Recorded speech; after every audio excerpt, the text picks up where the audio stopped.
First of all, I would like to welcome back Councillor Altaf Khan, who has been in Kashmir, where his father had died and had to do a fair amount of sorting out.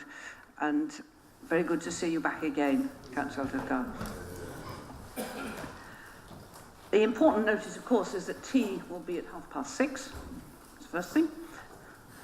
The next is that, as some people will have seen, former Lord Mayor Queenie Worley died actually before Christmas. She was Lord Mayor 1988 to 1989, and I went to the funeral in Banbury, and the current mayor of East Lindsey Council was there as well with his wife, because Queenie had gone on to be mayor of East Lindsey, having retired from being Lord Mayor of Oxford. But I think perhaps Bob would like to say just a few words as probably the only councillor who really knew her at all well. Thank you, Bob. Yeah, thank you, Lord Mayor. Queenie was not only Lord Mayor, but she was also leader of the Conservative group in the early 90s, and a very pleasant and very helpful person indeed. She ran a newsagent, as many members might remember, up in North Oxford, and it was a very sad day when she felt she had to give that up and hand it over to Costa Coffee. But people might like Costa Coffee more than some of the newspapers she was selling. The great thing she did also was to be a champion of twinning. And she went to Bonn, I think, on 8 or 9 occasions. She was very much a member of the Bonn squad. But also she signed the twinning agreement with Grenoble. And there's a picture in the ploughman room of her signing the agreement with the Lord Mayor at that stage, or the Mayor at that stage of Grenoble, Alain Carignan, who went on to end up in prison for corruption. But Queenie did manage to avoid that, and when she retired from this council, she went down to live in Dorset and then ended up in Lincolnshire. And she was a very, very nice woman indeed. So it's very sad that she's died, and I think it'd be very good to have a moment's silence for her. Thank you. Can we stand for a moment's silence, please?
Right. Apologies for absence. Jennifer, please. Lord Mayor, I have received apologies from Councillors Brandt, Sim, Malik, Sinclair, Anwar and Taylor, and apologies for lateness from Councillors Tarver and Turner. I don't know if there's any others. Murray? Yeah, I'd like to request to leave slightly earlier than the end because I have to get to something else that's happening in the ward, if that's okay. Fine, thank you. No more apologies for absence. Thank you. Any declarations of interest? No, thank you. We have some minutes. The minutes of the special meeting on November the 27th is in the briefing note. The other minutes are in the main pack of the agenda. Any objections? Councillor Wolfe. Small point, Lord Mayor, page 24, paragraph 65. This is the minutes of the last meeting about the petition.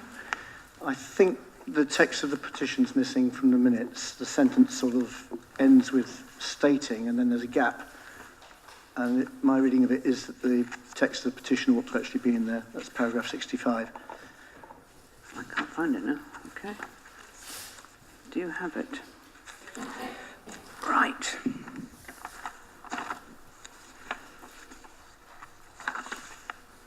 That would seem a reasonable request to add the text of the motion. Petition, thank you. Thank you. That's right. Right. Then have appointment to committees. Councillor Gant, please. Thank you, Lord Mayor. Councillor Landell Mills has stepped down from West Area Planning and will be succeeded by Councillor Wade. Thank you. And Councillor Tidball likewise standing down and replaced by Councillor Ligo. Thank you. Then we move on to announcements. As I'm sure we all know, last Saturday was the annual Holocaust Memorial Day. We had a service on the top landing on Friday, which some of you were able to attend. I'd say that Penny Faust of the Oxford Council of Faiths gave a very moving speech, reminding us that we must speak out against all forms of racism or fascism.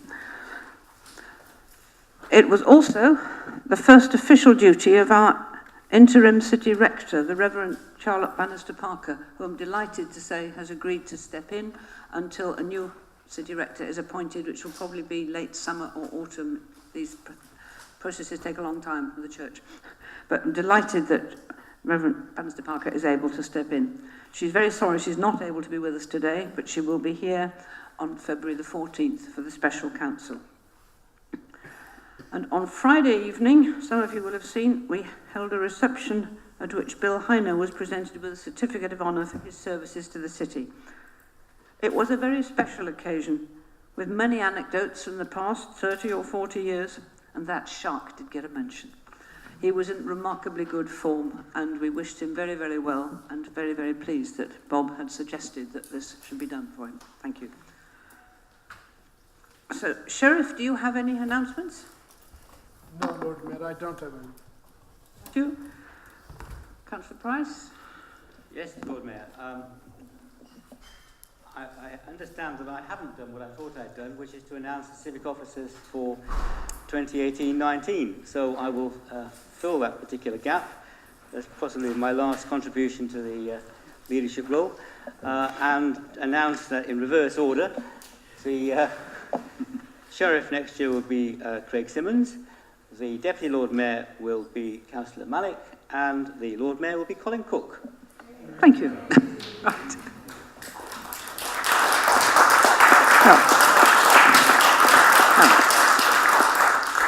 And congratulations to all concerned.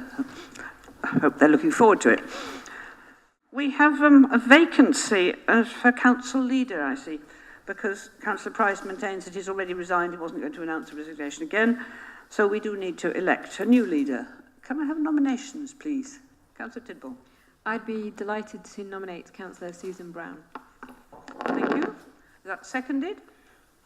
I'd be delighted to nominate Susan Brown too. Thank you.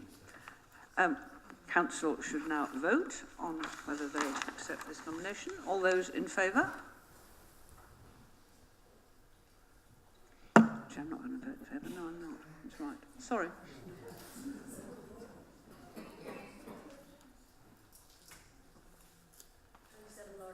Thank you.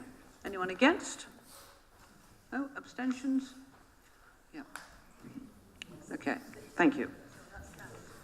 That is carried. Councillor Brown, you are hereby elected.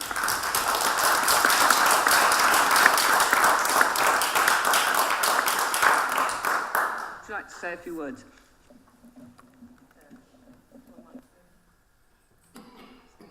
Thank you, Lord Mayor.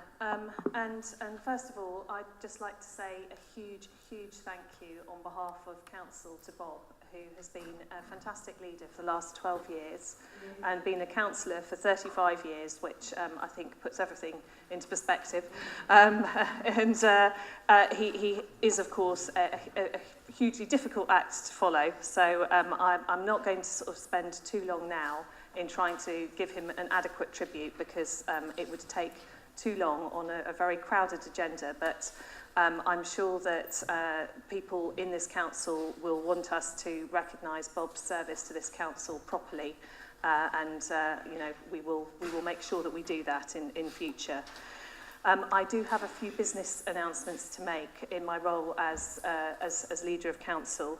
The first is to say that I'm delighted to announce the appointment of Councillor Linda Smith as the new deputy leader. And in terms of the other members of the executive board, Bob will continue in his role in terms of economic development, and will also take on HR in a sort of swap with me, while I will take on the corporate plan as leader. In his role in terms of economic development, Bob will also continue as chair of the Growth Board, which obviously is an incredibly invaluable role that he's played for some time now, and is continuing to give us a lot of really immensely important strategic delivery for the city. So I thank him very much for all the role that he's doing in that, and we'll be watching with interest to see how that works. And I think that is probably all that I need to say right now. So thank you very much, Lord Mayor. Thank you. I would like to say a few words about Bob as well. It is the end of an era. Time of change. I mean, I've only known Bob for 26 years, and I know he's been around a long time before that. So, more recently, as leader, of course, there's been a tremendous time of change. We've had repeated cuts to our finances from government. We've voted to leave the European Union, or so we're told we have. There's been a lot of local discussions as to whether we all reorganise councils or not, which is currently on hold, I think. The Growth Board, as Councillor Brown's already mentioned, immensely important sort of joint working, and the recognition of Oxford and Oxfordshire as a huge contributor to the country's GDP. Again, the housing figures, which we now faced up to, and the Growth Board, among others, desperately trying to see how we can agree on where those houses go and what infrastructure we can get. Bob has done a tremendous amount of work on this, and we will hope that people will be listening. And I'm just sure that Council will want to thank Councillor Price very much for all he's done in his 12 years of leadership. I think other people want to say a few words as well, so I'll pass over to them first. I think Councillor Gant. Thank you very much, Lord Mayor. Well, speaking as the longest-serving party group leader in the chamber, I'm happy to share my wisdom and experience with my more junior colleagues. It's presumptuous of me to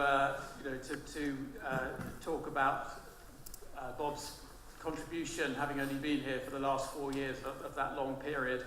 But it has seemed to me in that time that whatever Bob has done, there's always been informed by a core of principle. There's always been a reason for things. One example is his promotion of the housing company, which was done for the right reasons, and I think has been a model of its kind. Outside the sort of actual policies and politics, Bob has been unfailingly courteous and inclusive to us as an opposition, which, let's face it, with a big majority he didn't need to do, but he always has, and I've certainly valued that enormously, both personally and in terms of public representation. And I think perhaps just the one thing that stands out, I think, about Bob is that he's always completely straight. He says what he thinks, and what you see is what you get. Sometimes perhaps a little bit too much so. I remember in an early meeting facing Bob across the table, and we were reflecting on some development or other, and he eyeballed me across the table and he said, "This is going to get built and there's F all you can do about it." The word that he actually used does not appear in the minutes of that meeting. So, Bob, you've been a loyal, hard-working, consistent servant of the city, and on behalf of the Liberal Democrats, I thank you.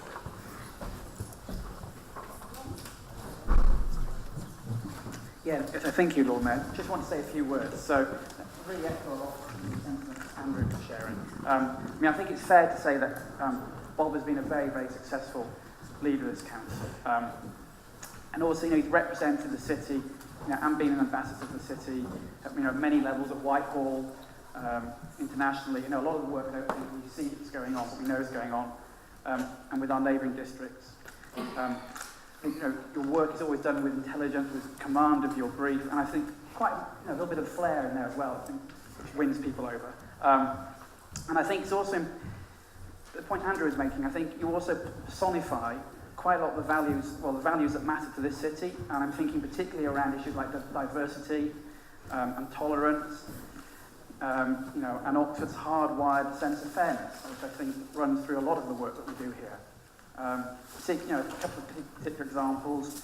I think the decision under Bob to maintain our housing stock was a very wise and very far-sighted decision that's benefited hundreds and hundreds of families and individuals here in the city.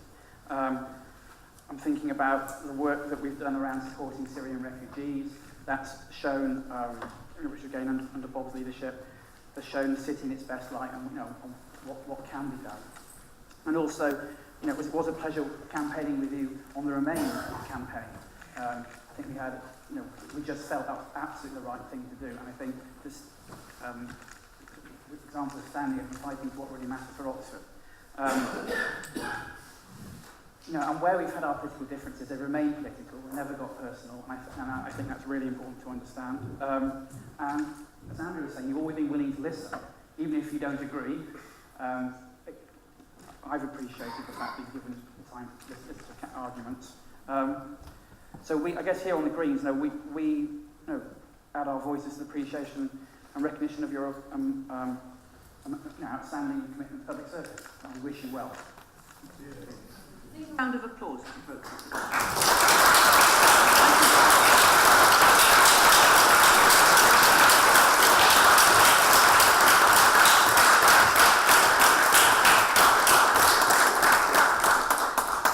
Lord Mayor, I'm deeply embarrassed. I think thank you everyone for those kind words. And I think it has been a successful decade for the council. But I would remind colleagues that we still have a housing crisis and we still have a poverty crisis, and the problems that we have as a city still need the kind of united approach that we've fashioned over the last few years.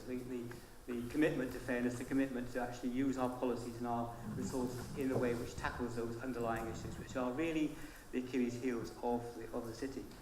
I'm glad to have been able to play a part in the processes of the last 12 years. But like all things on this scale, it's not me. It's the fact that we have many, many talented people, both in this chamber and in the Officer Corps, who have made that possible.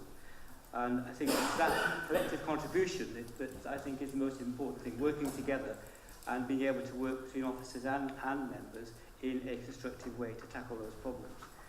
And I'm thinking also of the members who passed on, particularly my very dear friend Val Smith, and of course more recently Van and Jennifer, who all made contributions at different points in the past. And I think we all owe to our predecessors and to the many people who served that kind of debt of gratitude.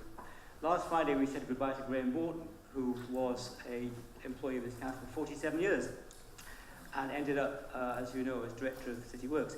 And his contribution in that role alone has been the kind of thing which we as members have been able to rely on. So it's that collective effort of many, many people over many years, which I think is so important.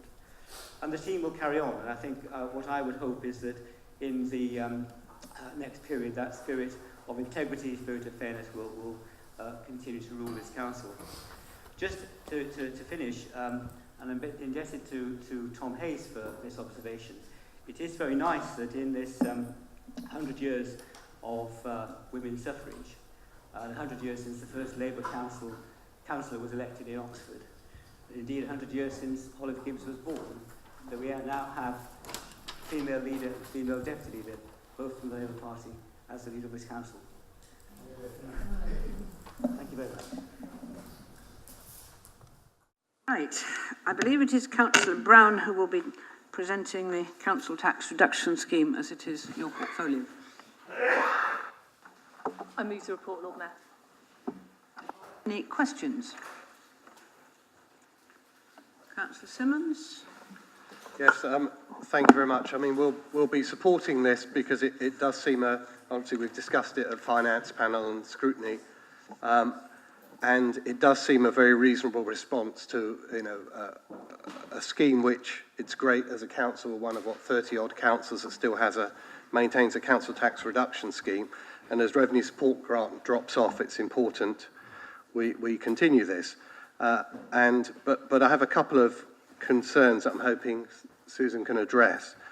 The first thing is obviously, it's mainly tweaks to the universal credit ban that's being introduced. But it is noted that 700 households will suffer by more than £5 a week, and I'm just wondering what discretionary or sort of transitional arrangements might be possible for them. And the second question is, which came up at Finance Panel but was never really addressed, is that the actual cost of the scheme is actually not turning out as high as we've been projecting, and that's potentially because not as many benefit claimants as we had been predicting in the city. And I'm just wondering what flexibility there is in the future if we do find that there's not as much, the scheme's not costing as much, whether we could revisit the criteria at some point in the future. Mr. Brown, would you like to answer that one? Thank you. Well, firstly, thank you, and you're right, this is a really important part of the Council's financial inclusion strategy, and it is something that we've deliberately chosen to continue to do, whereas a lot of councils have decided to let theirs go by the wayside and effectively not offered any reduction in council tax to people on lower incomes. We've chosen to do that for a number of reasons, including the fact that it's something that we feel is the right thing to do for people on low incomes, but also certainly anecdotally, we have heard that other councils have struggled anyway to claim that council tax, so it may well be that it's not a terribly cost-effective thing to do either. So in terms of the transitional arrangements for those small number of people who are losing out under the scheme, I think that's something that we haven't actually got any specific plans to do at the moment. I think if people were presenting in any kind of hardship, there would be potential other mechanisms that they might be able to get some relief from the council. But it's certainly something that I'm happy to discuss with officers. In terms of the cost of the scheme, I think we would review this scheme on a regular basis anyway. This is a bigger review than we've had more recently because of the importance of making sure that it matches now with the universal credit applications. But I think that I'm not assuming that there's going to be huge reductions in the cost of the scheme. Generally speaking, we have seen this scheme cost the council more and more money over time. So I'm not assuming there's going to be huge savings there in the future that we might then want to plough back into the scheme, but we can always keep it under review. Thank you. Councillor Wolfe.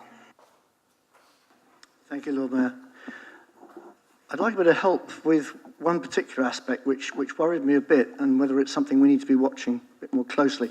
Concerns the minimum income floor for self-employed claims. As I understand it, this means that somebody who's supposedly self-employed is presumed to be getting 35 hours at the minimum wage sort of level of income.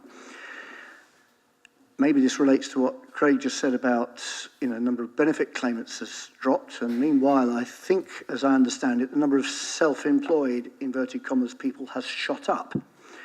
And I think there is a connection between those two things. And from the few case studies that I know, people are self-employed not because they are budding entrepreneurs, but because they're living hand-to-mouth, lump labour, sort of cash in hand, and I suppose the benefit system has been so difficult for people. You're employed and then you're out of work for a week and you lose your benefits for 6 and all that sort of malarkey, and that people have actually been forced to being self-employed when really they're not. They're bumping along at the bottom. So I wonder whether what lies behind, in the text of this thing about, all the work that our officers are having to do looking through people's accounts to find out, what their income actually is, what they have actually found, and whether by introducing this income floor, we're not actually going to unwittingly be hitting people who are really at the bottom of the pile and bumping along. They're not even on benefits, they're living hand to mouth. So I may be wrong about this, but I'm just concerned, and I think it ought to be raised. We need to watch it if I'm right. Mr. Brown. I was trying to find one. I think there just was.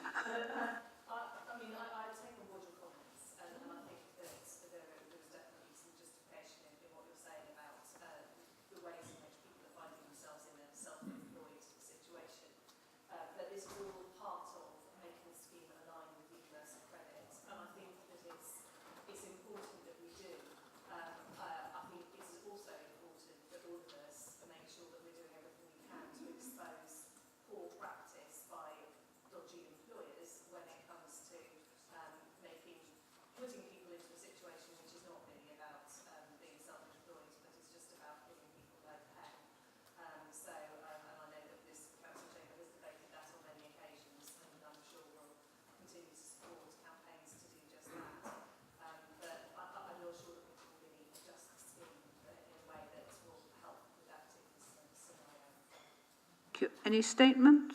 Any opposition? No. Set out in the papers are the six changes, which I just remind you, because particularly the first one was to create an income band scheme for universal credit customers is the biggest change, and that's something which looks sensible. People hopefully are happy with that.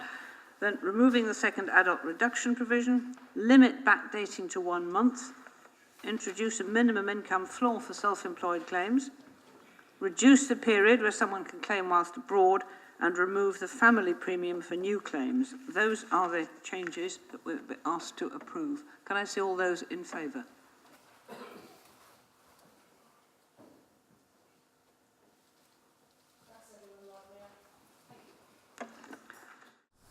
Then we have a housing and homelessness strategy. Councillor Rowley. Thank you, Lord Mayor. As many members of Council will know, the Housing and Homelessness Strategy aims to bring together 3 strategies that we've had over the last 4 years, a housing strategy, an empty home strategy, and a strategy for preventing and ending homelessness, all of which are obviously intimately linked. It's been mentioned before that this council has tried to bring in, that Bob has tried to bring in as many diverse voices as possible. Some councils, I am sure, with a document as weighty as this, to go through would take the line of Lord Melbourne when Queen Victoria asked him whether it was necessary for her to read some state papers, to which he replied, "It's sufficient to know that they exist." On the contrary, I would like to thank all of the 150 odd people and groups who responded, some in great detail to the consultation, all of the more than 80 people, some of whom I see in the public gallery, who came to and participated in the city conversation on rough sleeping and homelessness in our city, also members of Housing Scrutiny Committee and the members of CEB, both of whom have considered the strategy twice. Hence the second recommendation on your agendas, asking to delegate to the officers the authority to make certain minor changes and updating of the strategy, which was agreed at the second of those meetings with Housing Scrutiny and with CEB. The strategy contains a commitment to develop a consistent citywide approach to preventing and ending rough sleeping. That's something that was also in the 2013 strategy, but since then things have moved on quite a bit. The severe cuts to local government and also to across the voluntary sector, which have been mentioned already in this meeting, have hit some of the providers very hard. This is one of the few I've started, so I'll finish, but I'll do so very quickly. This is one of the few councils which is not only maintaining but expanding its funding to provide services for rough sleepers and to prevent homelessness. I believe that this strategy, along with the city conversation, sets out a renewed emphasis on the importance of partnership working, first of all, across all our partners, statutory and voluntary, and also the involvement of this is important, Lord Mayor, the involvement of service users in the involvement of service users in development policy, both tenants and homeless people. Very important. Sorry, but we've got quite a lot to get through. We do need to try to stay within time. Do we have a seconder, please? Councillor Holland. Formally? Yes. Thank you. Any questions? Councillor Wade. It's not so much a question as a response. Well, question is what we're asking for at this stage. Maybe you should make it as a statement in a moment. Might fit better. Councillor Tim.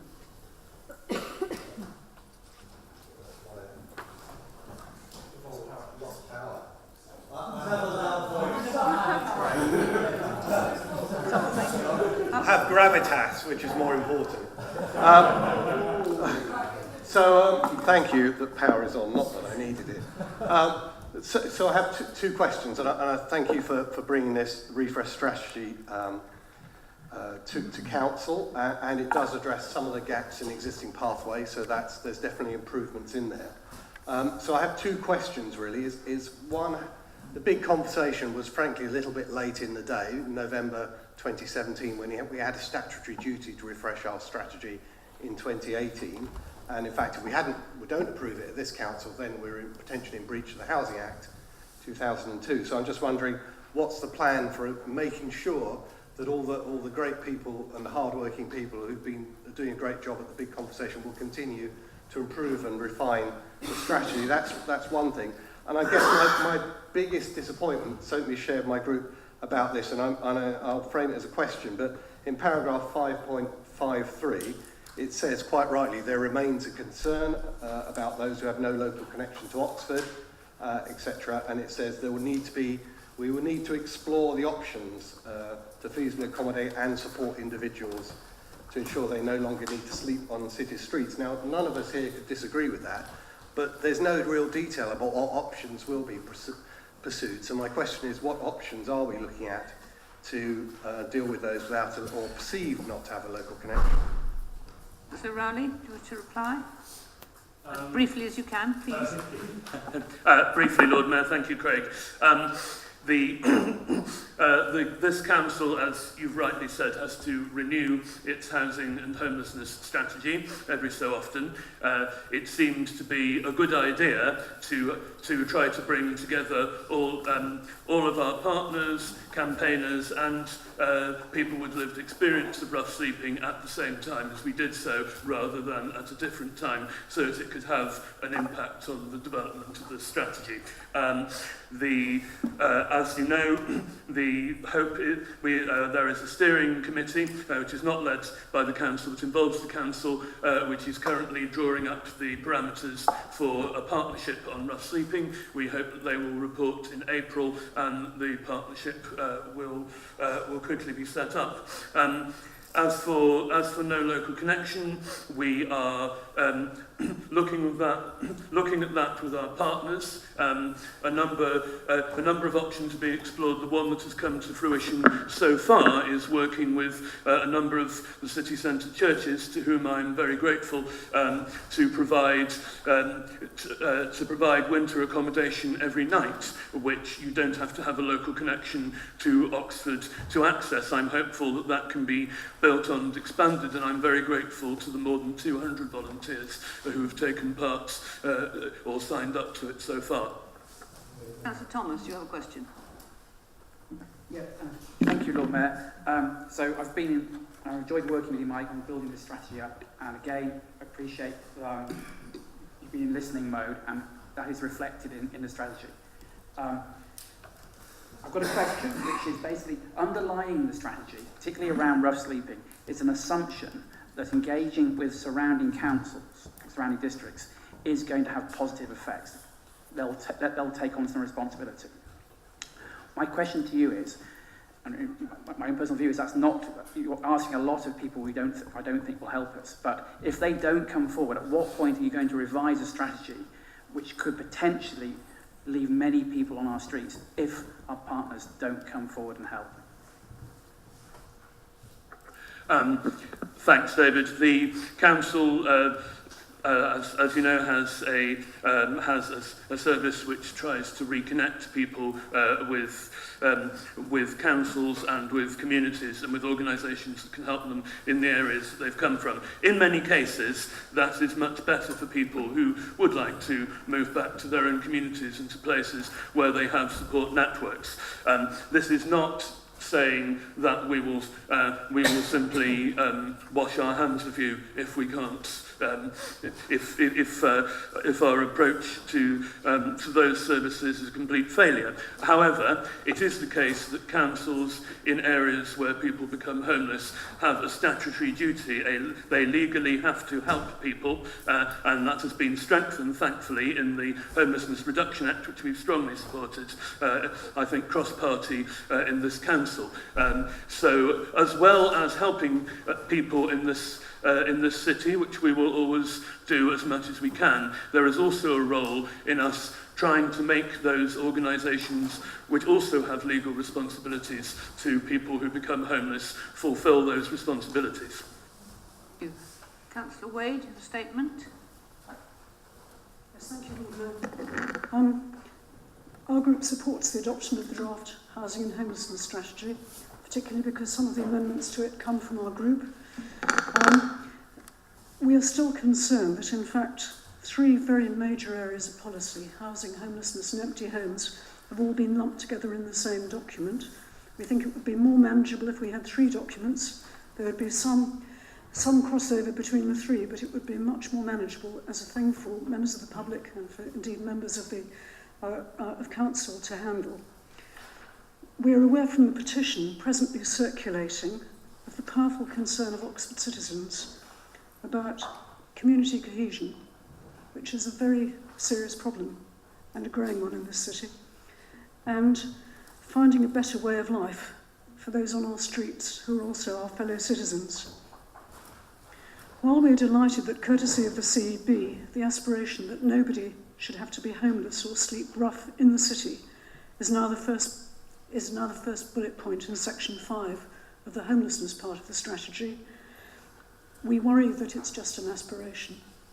I don't like aspirations. I think they're dangerous. It makes you feel that you've achieved something and you haven't. The aspirations have to be converted into something practical.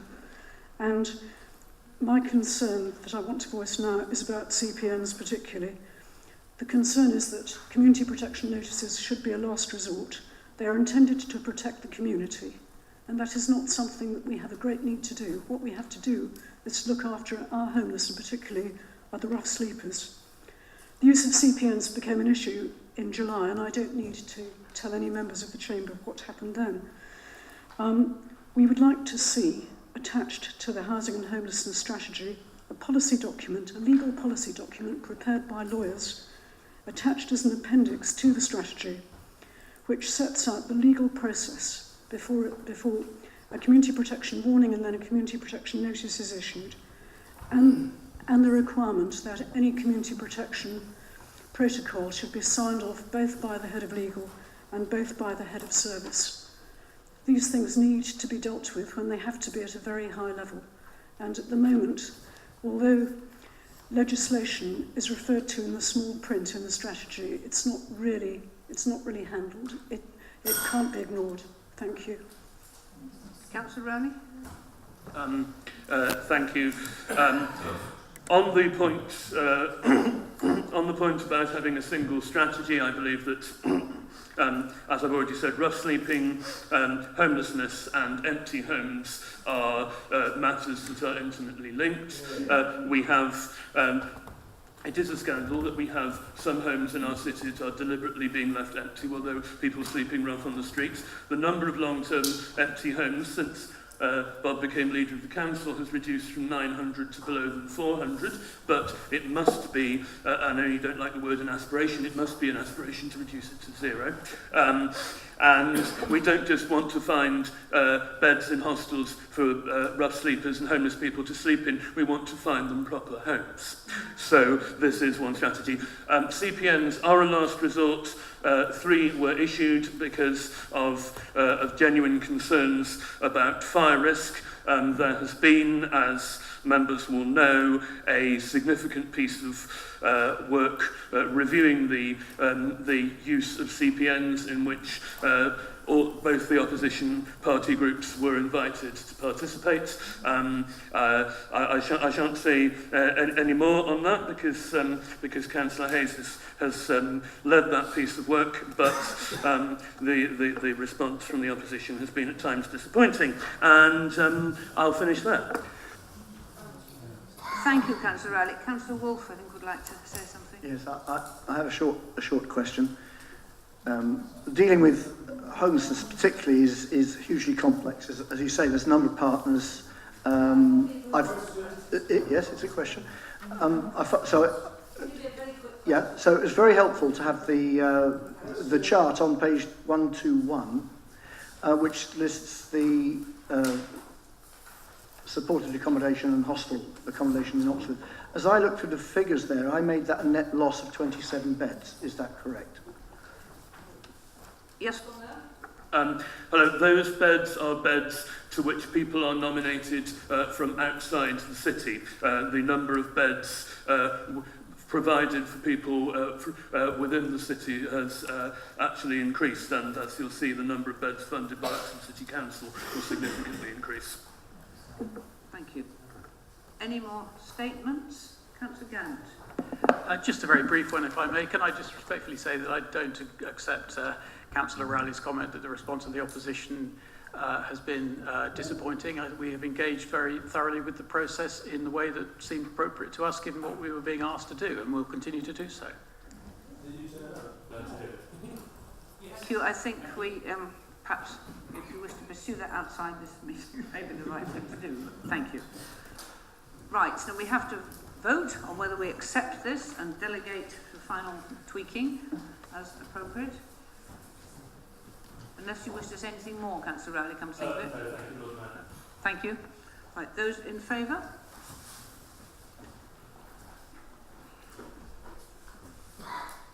Right. Right. This is very contentious. The new meetings programme for 2018 to 19. That is Councillor Price. Yes, Lord Mayor, I'd move the schedule for next year. I think as colleagues can see, there's been a very rigorous attempt to try to avoid the key aspects of school holidays and place days, which is detailed in the report. And for that, I thank the officers and hope that it can be approved. Thank you. Any questions, comments, statements, opposition? Can we please then vote in favour, hopefully, of the new meetings calendar? Anyone in favour? Yes? Thank you. Carried. Excellent. Nobody opposing it? No, I didn't see anybody. Good. Excellent. Right. We then move on to the minutes of the City Executive Board. We start on the 21st of November. Anyone, any questions, comments on that one? Councillor Gant. Thank you very much, Lord Mayor. Just referring to page 330, a rather scary number of the agenda, item 96, which was about the community grants programme to advice centres. In the second paragraph, Councillor Brown says that she would be working closely with the advice centres to ensure that the new arrangements would be distributed as effectively as possible. I know the arrangement hasn't come into effect yet, but could the leader brief us of any discussions with the advice centres, and are they content with the new arrangements going forward? Councillor Brown. There have been a number of meetings with advice centres. but not one that I've attended. I haven't attended one recently, but I know that Affordable Housing has had meetings with the advice centres, and we are looking to set up another one fairly soon, I suspect, to discuss more closely how we can come together to make the arrangements for the future and actually start implementing the report. But we had a number of meetings when we put the report together to discuss the implementation of that report, and there was general agreement about the report and its recommendations. So it's now just trying to make sure that we are spending it in a way that's mutually agreeable. Thank you. Any on the 27th of November, CEB? No. 20th of December? No. And the 23rd of January, which is in the briefing. Which one, Councillor Wilkinson? Is that the 23rd of January one? Thank you. Which is in the briefing note. Yeah. I just wanted to ask Councillor Price a question, really. It was the item 136, which was Scrutiny Committee reports on preventing elderly isolation. And I note with some interest that this is, it says that Councillor Price would ask for it to be picked up by the Oxfordshire Strategic Partnership. This is something we had a huge meeting on in Headington not long ago about how we could do more to support the isolated in Headington. And so I'm very interested to know what form of action you think this is likely to prompt. Please. Thanks, Ruth. Well, the OSP has moved into a rather different format now with changed membership, and it's going to be relaunched formally in March. But the intention now is to have a number of short task and finish groups which will look at particular aspects of the big themes that we've been looking at for some time. And one of the ones which has been suggested for the Tackling Deprivation group is this isolation question. So at the March meeting, that's what we will be putting forward. And I think if there are key people from the Headington group who would like to take part in that, that would be very, very helpful, because the intention is that task and finish groups will have membership from any organisations that are interested and committed to particular topics, just for that particular report, and then it will report to OSP and they'll take it forward in policy terms. So that's the intention. So if you could let me know the names, that would be useful. So Thomas? Yeah, thank you, Lord Mayor. It's a question to Mike about item 141, Lucy Faithful House. My question is this: why are we only building 50% affordable housing there? Why aren't we building 100? Because every time the private developer comes in, we can never get them anywhere near 50. Very rarely. We never get them near 50%. And now we've got an opportunity of really getting the numbers up. It's on land we own. Why aren't we going for 100% social housing? Councillor Rowley, perhaps we could have an answer? We are going, as always, for these, as always in housing developments, for the maximum amount of genuinely affordable housing that can be delivered. We should now move on to the questions on notice, I think. Sorry, Councillor Goddard. Sorry. Please. It's a question relating to the most recent CB, and I think it's a question to Councillor Hollingsworth. It's on item 137, the draft charging schedule, and it effectively takes the form of a request where there are, as there are in the ward I represent, several significant developments in the pipeline. Could we know what is going to happen in terms of whether they come under CIL or Section 106 as early as possible, and what the consequences of that distinction are going to be? I'll answer this in a slightly convoluted way so I can tackle Councillor Thomas's untrue claim. The affordable housing target of the City Council has only not been achieved on 2 sites. One of them is the Jericho Boatyard, the other is the redevelopment of Templars Square, both where viability assessments were done and special circumstances apply. To suggest that it's rarely is absolutely flat untrue, as well you fool. No, that's got nothing to do with the planning process. In answer to Councillor Goddard's question, yes. Thank you, Councillor Hollingsworth. So that was all you wished to say, yes? In reply. Good. Thank you. Right. Can we move on to the questions from members, please? Which we have 36. I would impress on everyone it would be good if it could be reasonably brief, succinct. If you must ask, or you do wish to ask a supplementary question, make it short and make it a question. And when you're answering, please, board members, equally try to be brief and to the point. Thank you. We start with question 1 from Councillor Wade to Councillor Tanner. Do you have a supplementary question? Please. Thank you. I'm aware of the Oxfordshire Air Quality website, but the problem with this website is that the most recent figures, the ones that you quoted in your reply, come from the beginning of 2016. But fortunately, we've got the air monitoring station, and I looked at Saturday night in the High Street. From Saturday night, last Saturday that's just gone, at 7 o'clock until Sunday at 2 a.m, the figure was above 40 milligrams of nitrogen dioxide over that period, which means that we were above the legal limit for 7 hours on 7 hours? Yeah, 7 hours on Saturday night. This is obviously terribly concerning because we know that nitrogen dioxide has impacts on our health and on the environment because it falls back down again as acid rain on Port Meadow and the Charwell, no doubt. I would like to know what we can do to have more accurate monitoring because clearly the diffusion tubes, if we're still working on the figures in January 2016, are not useful. We need more monitoring stations, and I think those should be set up very quickly because the health of our citizens is suffering at the moment. Thank you. Answer.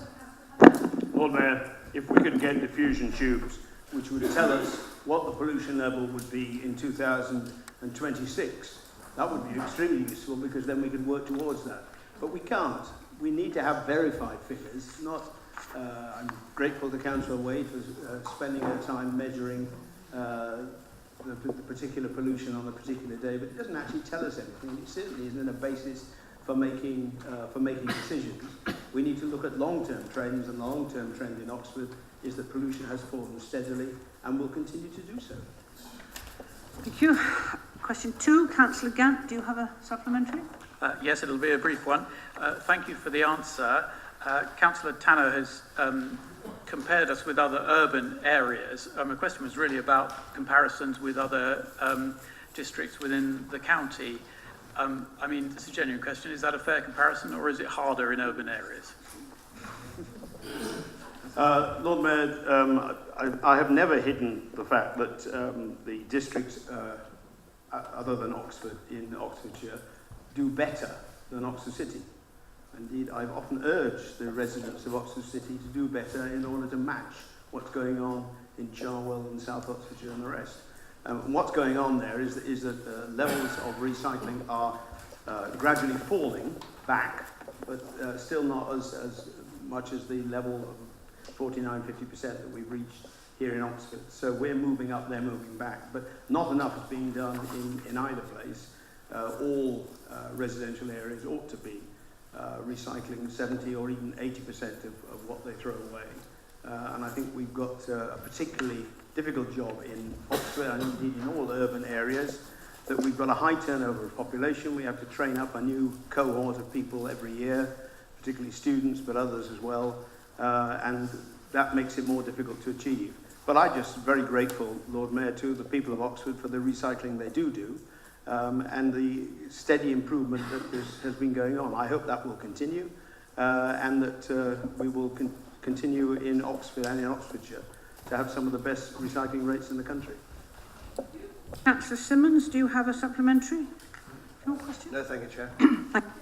Councillor Gant to Councillor Hayes. Just briefly, if I may, my question was not about the policy, but about the process here. I mean, I read the word surveyed his fellow councillors to mean that a survey was done. Was it? Councillor Hayes. Was the question, have I done a survey of councillors to find out their community safety concerns? I've asked councillors whether they've got specific community safety concerns, and on the basis of that information, shaped a policy as part of the budget process. I think the implication is that I don't quite know what Lib Dems think about community safety, or that somehow I'm not trying to find out. In terms of knowing what Lib Dems think, I'm very lucky actually to have Ruth, who's very good at being proactive, been in touch and sharing her views about community safety concerns. And in terms of trying to find out what Lib Dems think about community safety, I would point out, particularly in reference to what Liz Wade has just said, that I've spent nearly 2 months trying to get into a room talking to Lib Dems about their concerns about CPNs. It was only an hour ago we had that meeting in order to find out what you thought and then have it repeated now. Thank you. I'm sorry, that's not true. Question 6 is Councillor Simmons to Councillor Turner. Councillor Price, can you answer this one?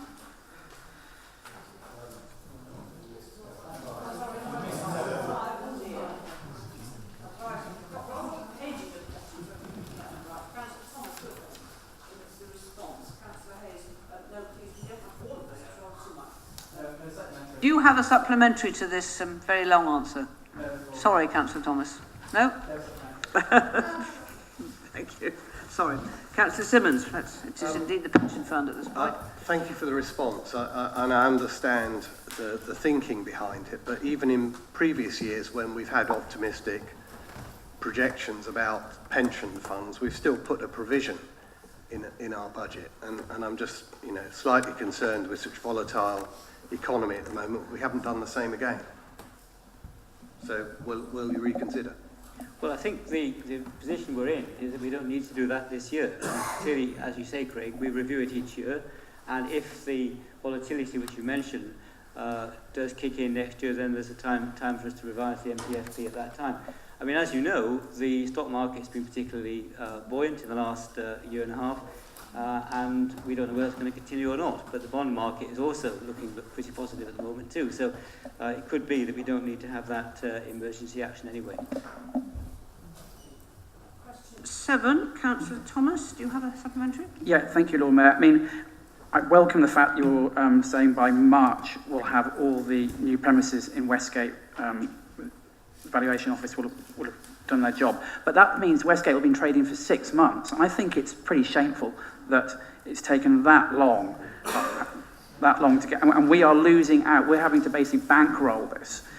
So my question to Bob is, can you just bring more pressure? I think March is not acceptable. These guys have got to get on there, get this valuation done, and we can start seeing our income from this big investment. Here. The Local Government Association has been pursuing this absolutely vigorously for many councillors, because we're not the only ones suffering from this kind of lack of staffing at the VOA. And it's a classic example of where government cuts are actually hitting not the government but us. And it's a disgrace. And frankly, in this particular case, the loss to the city and the county is quite substantial. So we will continue to press, but I don't have great hopes of the government changing its policy in this particular respect. They need to, I think, wake up to the fact the VOA is massively understaffed and needs to be radically improved. Thank you. Councillor Thomas, on to Councillor Rowley. Yeah, thank you, Mike. Yeah, this is all about storage of belongings for rough sleepers. In your answer, you say rough sleeping, sleeping rough continuously. Anyway, basically, I can't read it now. But you basically make the point that if you provide a storage for people who are sleeping rough, that's going to encourage them to stay out on the streets. I think that's rubbish, because we should be. Yes. Will you reconsider that point of view? Because I just don't think it's at all helpful. And I think the alternative is, if we're helping people store their belongings, it gives them a better chance of moving off the streets. Councillor Rowley.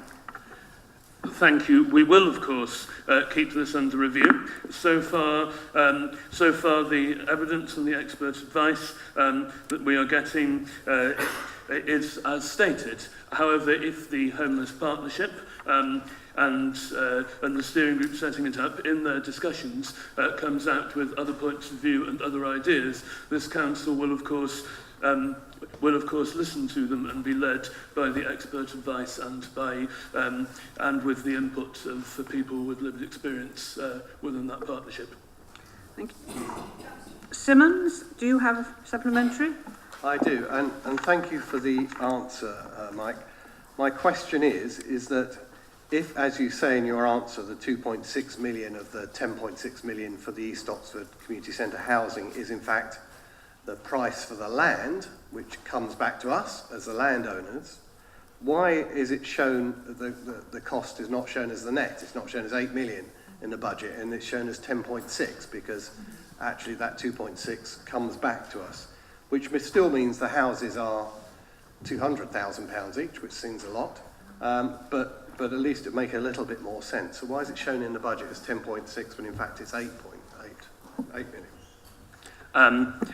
Thank you, Craig. It is of course, us paying ourselves, well, one part of the council loaning the money to the housing company in order, because as you know, it can borrow to build genuinely affordable housing, and we can't, and the housing company then paying that money to the landowner, which is ourselves. It's you're well aware of having been an excellent chair of finance scrutiny in the past. What happens in accountancy? That you are of course quite right to point out that eventually that £2.6 million does come back to the council, and the calculations the council has made as to what's affordable on the site do reflect that. But strictly speaking, because the money is changing hands, we have to put it in the capital cost. Thank you. Councillor Gant, question 10. Do you have a supplementary? Yes, just briefly, if I may. I just want to be absolutely sure that I've understood to separate out these two budgets for tower block refurbishment. I wanted to just remove the extra expenditure for the cladding of Windrush and Evenlode as a result of the Grenfell tragedy from the expenditure which was already being spent on upgrading them. It is that budget that has gone up again. Am I right about that? Thanks. We can get you, if you wish, a breakdown of the budget with the full cost of the replacement of the eventual cost of the replacement of the cladding. Is that what you're asking? Is that what you're asking for? That would be very helpful. Thank you. Right. I mean, obviously, once the replacement of the cladding has been completed, we're assuming that there are no snags, no lack of materials, lack of labour, strikes, etc., then we can certainly make public a final and give to members a final cost for the cladding replacement and the final cost for the tower block refurbishment exclusive of the cladding replacement, which was necessitated by the Grenfell fire. Thank you. Question 11, do you have a supplementary, Councillor? No supplementary, thank you for the answer. Thank you. Question 12, Councillor Wade.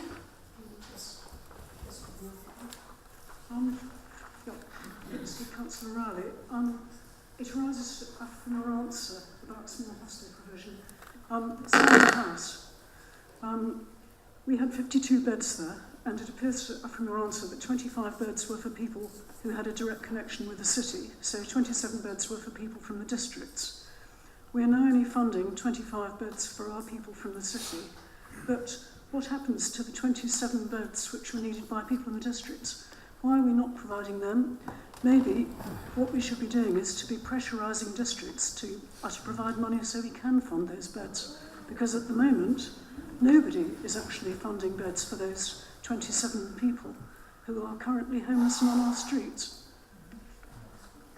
Thank you. I entirely agree with Councillor Wade, and of course we are trying to work with the districts to that end. Whether they find it more expedient to fund beds in Oxford or elsewhere is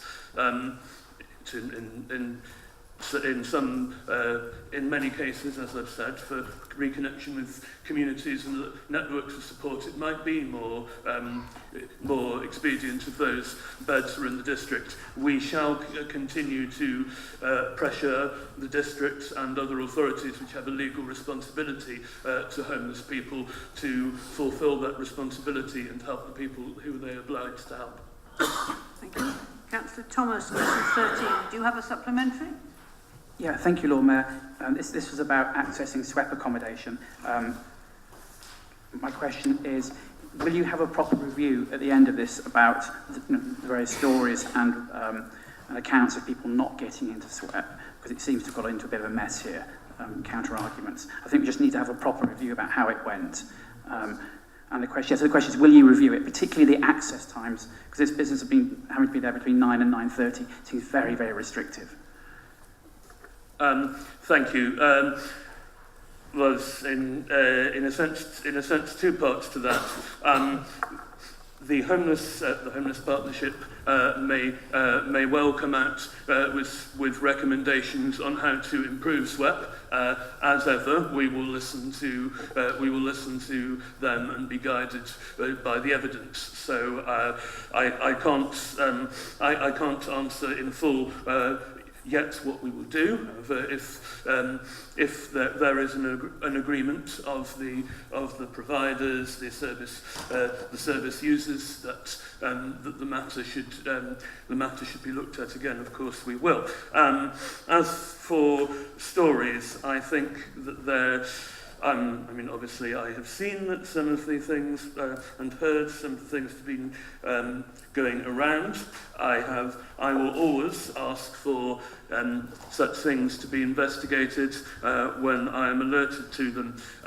What I won't do is keep on persisting in repeating allegations in a situation where the evidence doesn't support them, and where the benefit that could come from repeating them is outweighed by the difficulties that it might cause for some of our most vulnerable citizens who already have good reasons not to trust society as a whole. Thank you, Councillor Allen. Can we please try to be a little bit briefer, or we're going to find we don't get through the questions before tea, which would be a good thing to do. So, question 14, Councillor Thomas, do you have a brief supplementary? No, thank you. Councillor 15. Sorry, you know what I mean. Councillor Thomas, number 15. I'm bound to say that at some point. Supplementary? No? Right. What about question 16? Yes, please. Go on then. So the question is, I thought the whole business about the housing company was not to have right to buy. What changed and why? Thank you. Nothing has changed. I will just simply repeat the words of my response. There is no right to buy in place for homes built by the housing company, nor do we plan to introduce one. Excellent, thank you. Question 17. Can we move on to question 17, please? Councillor Goff, do you have a supplementary? Yes, please, Lord Mayor. Thank you for the reply. Since submitting this question, an offer of a porter cabin has been made to Summertown Stars. But unfortunately, this offer was not made known to local councillors, nor Richard Lawrence Wilson, who spoke for local residents. I have a question, please. Yes, I have, but I need to do this. Wolvercote does not have a community centre, even though community centres are being added to across the city and activities within them. Funding is being found. I have a long local connection to Wolvercote. We do need that question. Sorry, can you move to it? I became a city councillor to represent the community. How does the councillor suggest I and my colleagues explain to our constituents they have been fobbed off yet again without further discussion? Thank you. Thank you. Yeah, no one's been fobbed off. I thought you might, take the chance to actually congratulate, the council for the progress we're actually making on this. As you say, we have worked with the Summertown Stars, and we'll be getting a concrete proposal to them very soon, which will include the offer of the council paying for a porter cabin, which will include toilets, a kitchenette, and a general use room, which is what Summertown Stars have told us that they really want. So I think it's all really good news. Can we move on to Councillor Gant's question 18, please? Do you have a supplementary? No, thank you for the response, which is very welcome. Thank you. Question 19, Councillor Wade. Thank you, Lord Mayor. I shall be brief. But the board member needs to know that the cutting down of these trees, many of which appear to be in perfect health, has caused an uproar in the community. And the positive that's come out of this is that several local residents are setting up a Friends of Burgess Field to try and protect what is clearly in need of protection. Can the board member confirm that in future, when major changes to the area are contemplated, there will be communication with the board members and preferably a consultation with the public Thank you. I can certainly apologise for the lack of communication. It's obviously really important that we get that right in the future. And can I welcome the formation of the Friends Group? I'd love to come to the first meeting. All for encouraging Friends Groups to do really good work. So, thank you for any involvement you've had in that so far. Thank you. Councillor Goddard, question 20. No supplementary? Right. Right. We have question 21. Councillor Gant. No supplementary. Thank you again for a helpful response. Question 22. Councillor Wolfe. I do have a supplementary, Lord Mayor. I'm glad that our insurers are being accommodating. I note that they want to watch what agreements we come to regarding the Sea Court. On how many days is the risk threshold expected to be exceeded such that we have to close the car park? And will we be required to have a system for notifying owners in the event of us being caught by surprise, the car park's flooding and their cars are there? Both of those issues have been addressed at length in the proposals, and while I wouldn't want to guess, no, I don't want to guess, I think I know the answers, but I don't want to say it without reference to the written ones. So those documents exist. They were part of the planning application. They were considered by both planning committees. They were considered by the CEB. So they're easily available with the aid of Google on the council's, or other search engines on the council's website. Search engines are available. Thank you. Councillor Wade, question 23. Do you have a supplementary? For Councillor Hollingsworth, in your reply, you talk about evolving policy options, and then in the line below about detailed policy options. How soon will we have some idea of what these evolving and detailed options are going to look like? Because my residents are concerned that it needs to be done quickly.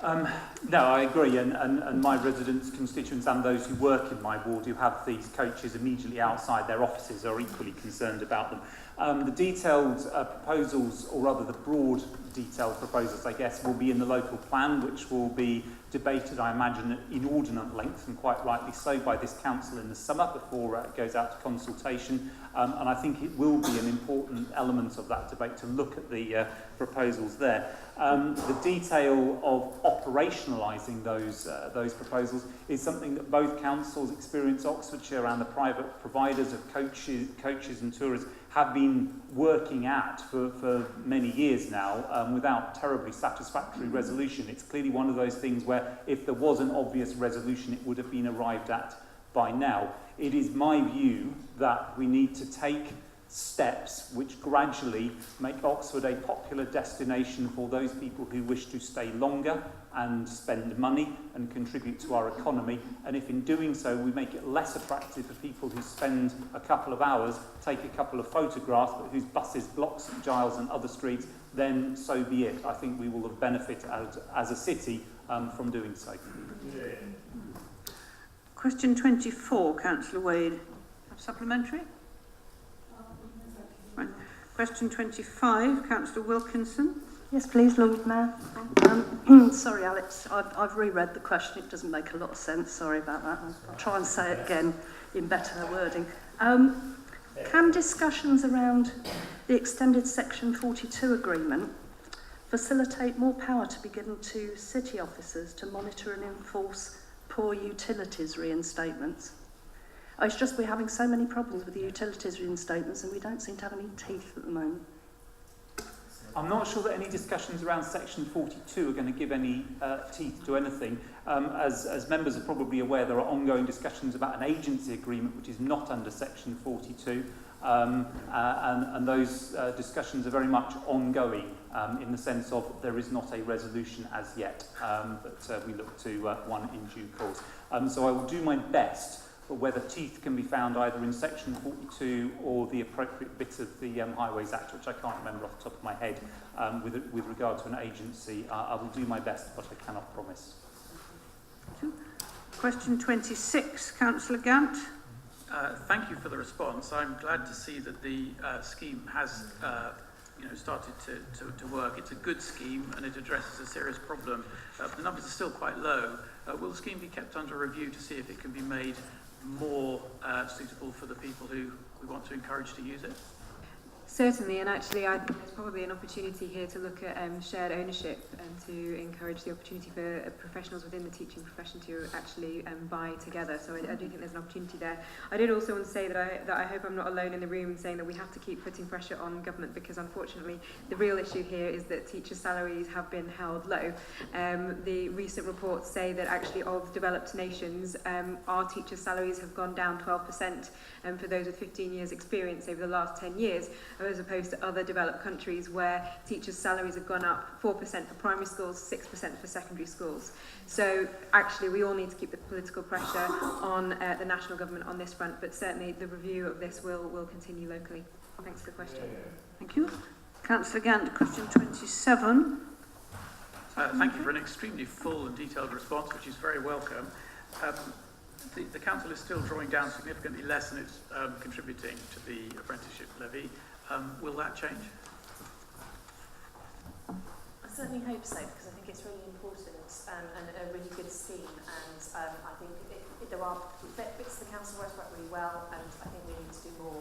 So I'm very much hoping that this is an area of development, and quite reassured by the sponsor officers that we are doing more to try and make sure that the benefits are well understood. Thank you. Question 28, Councillor Wilkinson. Yeah, the take-up of the hardship scheme seems extraordinarily low compared to the figure that was set aside to fund it. I wondered if Councillor Brown could tell me why she thinks that is. Well, first of all, we simply plucked a figure out of the air in the first place in terms of putting together an emergency fund, because we were so concerned in the run-up to the introduction of universal credit rollout in the city about what was currently being proposed at that point by government.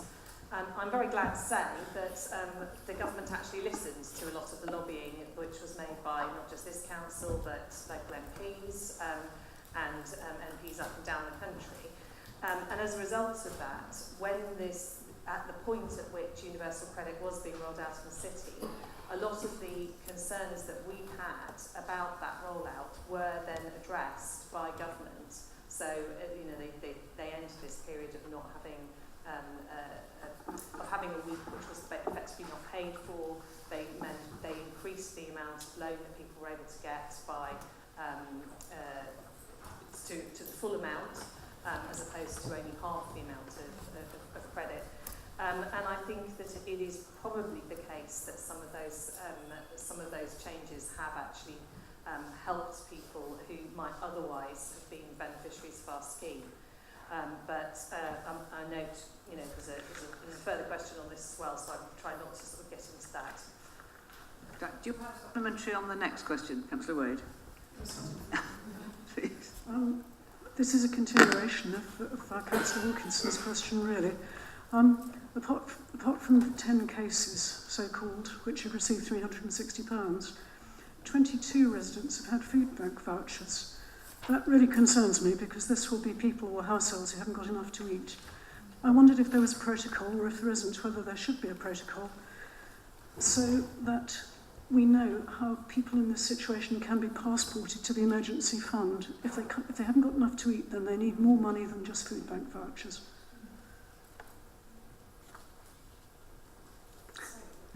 The question?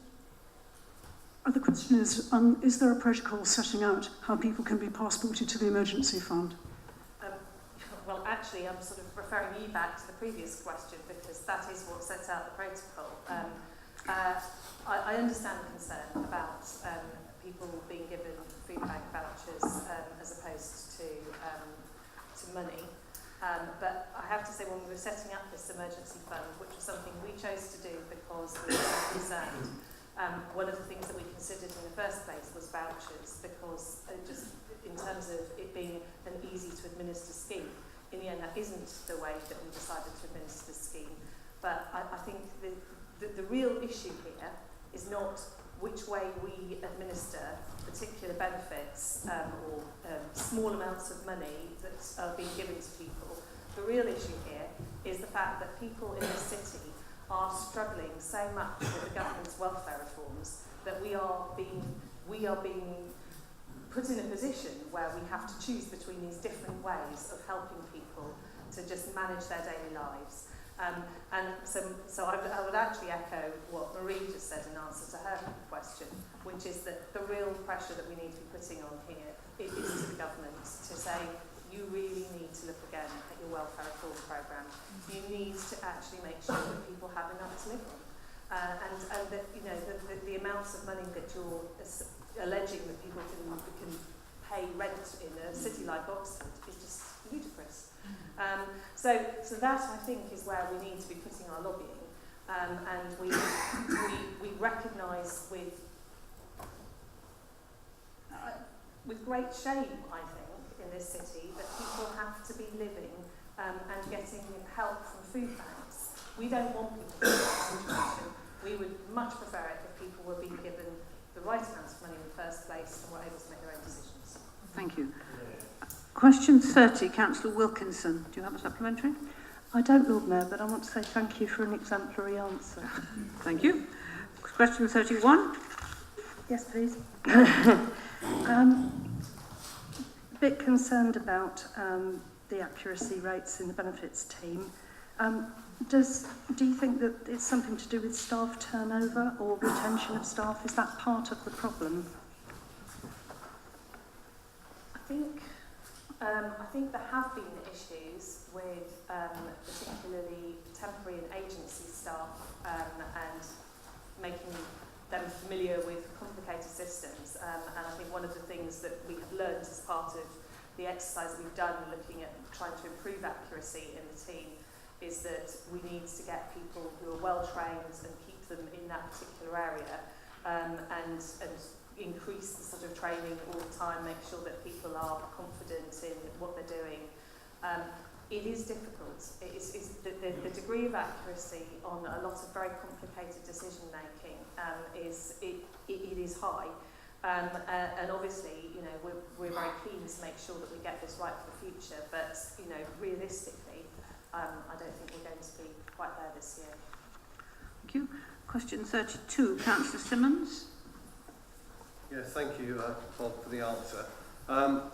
Just as a supplementary, I mean, this is about, you know, the accuracy of media releases, and especially social media releases coming out of the council. And there were three inaccuracies I reported. And the sort of provisions you have here make a lot of sense. You know, checking the material comes from press releases and putting in links to full material and additional supplementary material. But of course, that's not happening now. So my question is, will you look at, you know, changing media protocol to broaden it out to cover social media? Because as you say, the sort of shorthand that's often necessary in social media can not just be inaccurate, but can mislead and be perceived as biased. Well, I have to confess that I'm probably the least user of social media in this chamber. I've got no idea what it consists of at all, really, apart from names. So I shall have to consult Mish and get back to you. Question 33, Councillor Simmons. Supplementary? Yeah, very quick one. The City Centre Partnership, just so you can give a little bit more information about that, or will you circulate information?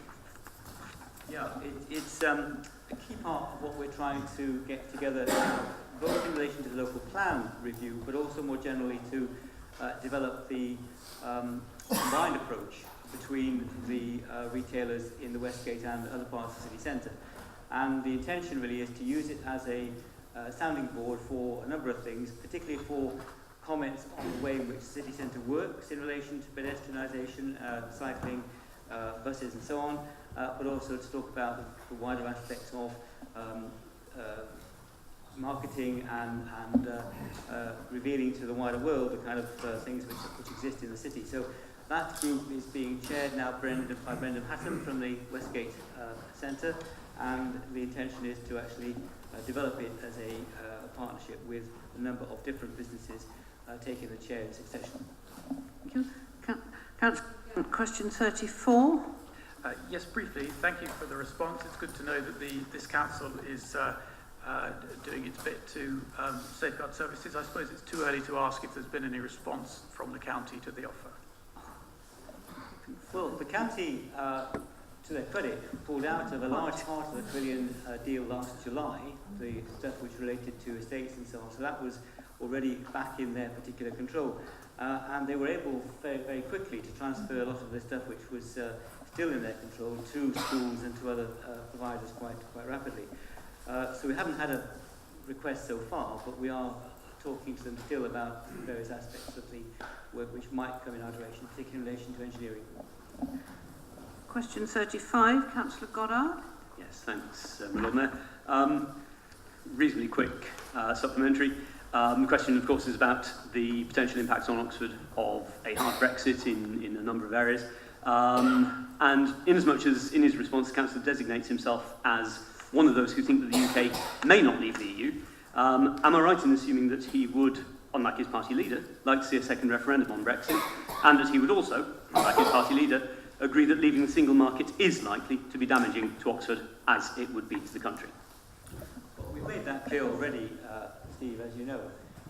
And we did an analysis for the LGA right at the beginning of this process of the potential impact, which went into the LGA's own analysis, which was pretty damning as well, not just for this area, but for the whole country.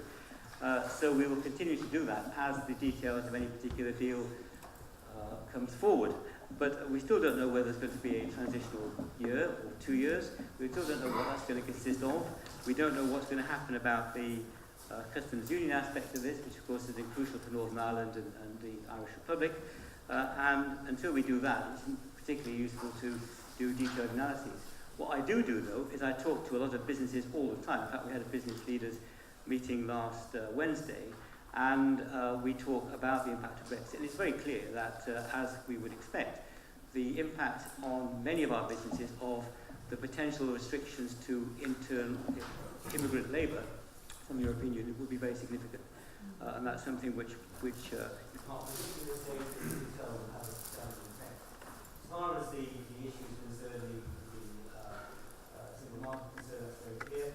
As far as referendum concern, I am a bit of an agnostic at the moment, because I think it would be far better if Parliament could vote themselves to not accept the offer which comes forward.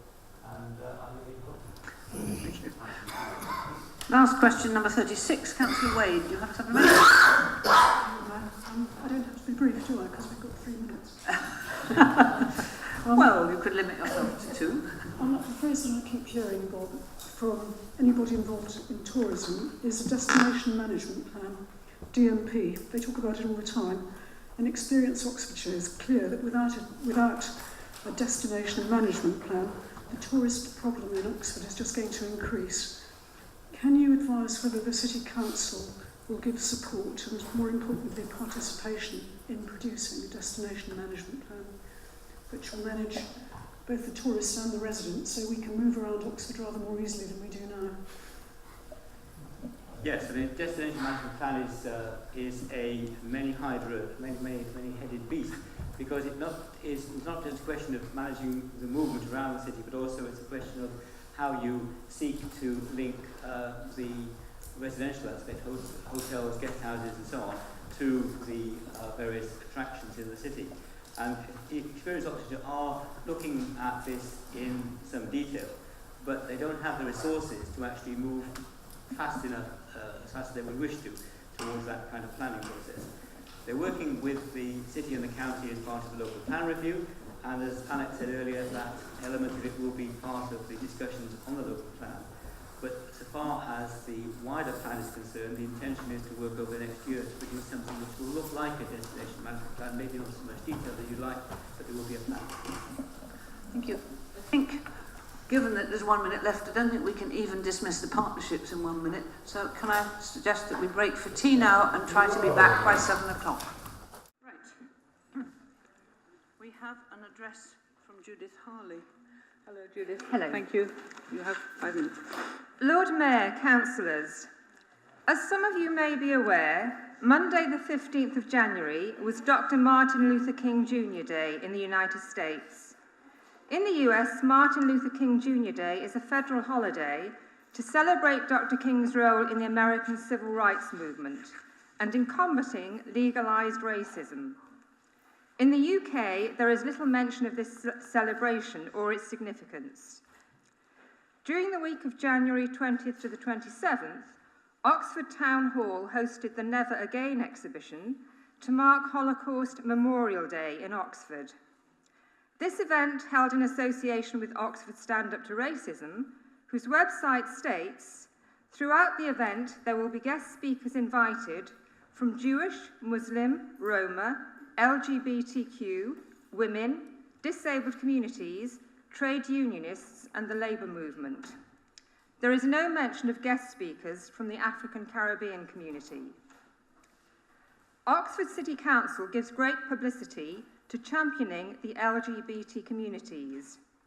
Oxford City Council is a Stonewall diversity champion, and the City Council marks Oxford Pride in June, Bi Visibility Day in September, and International Trans Day of Remembrance in November. In the UK, African heritage people have yet to be granted a national day to remember those who suffered under colonialism and slavery.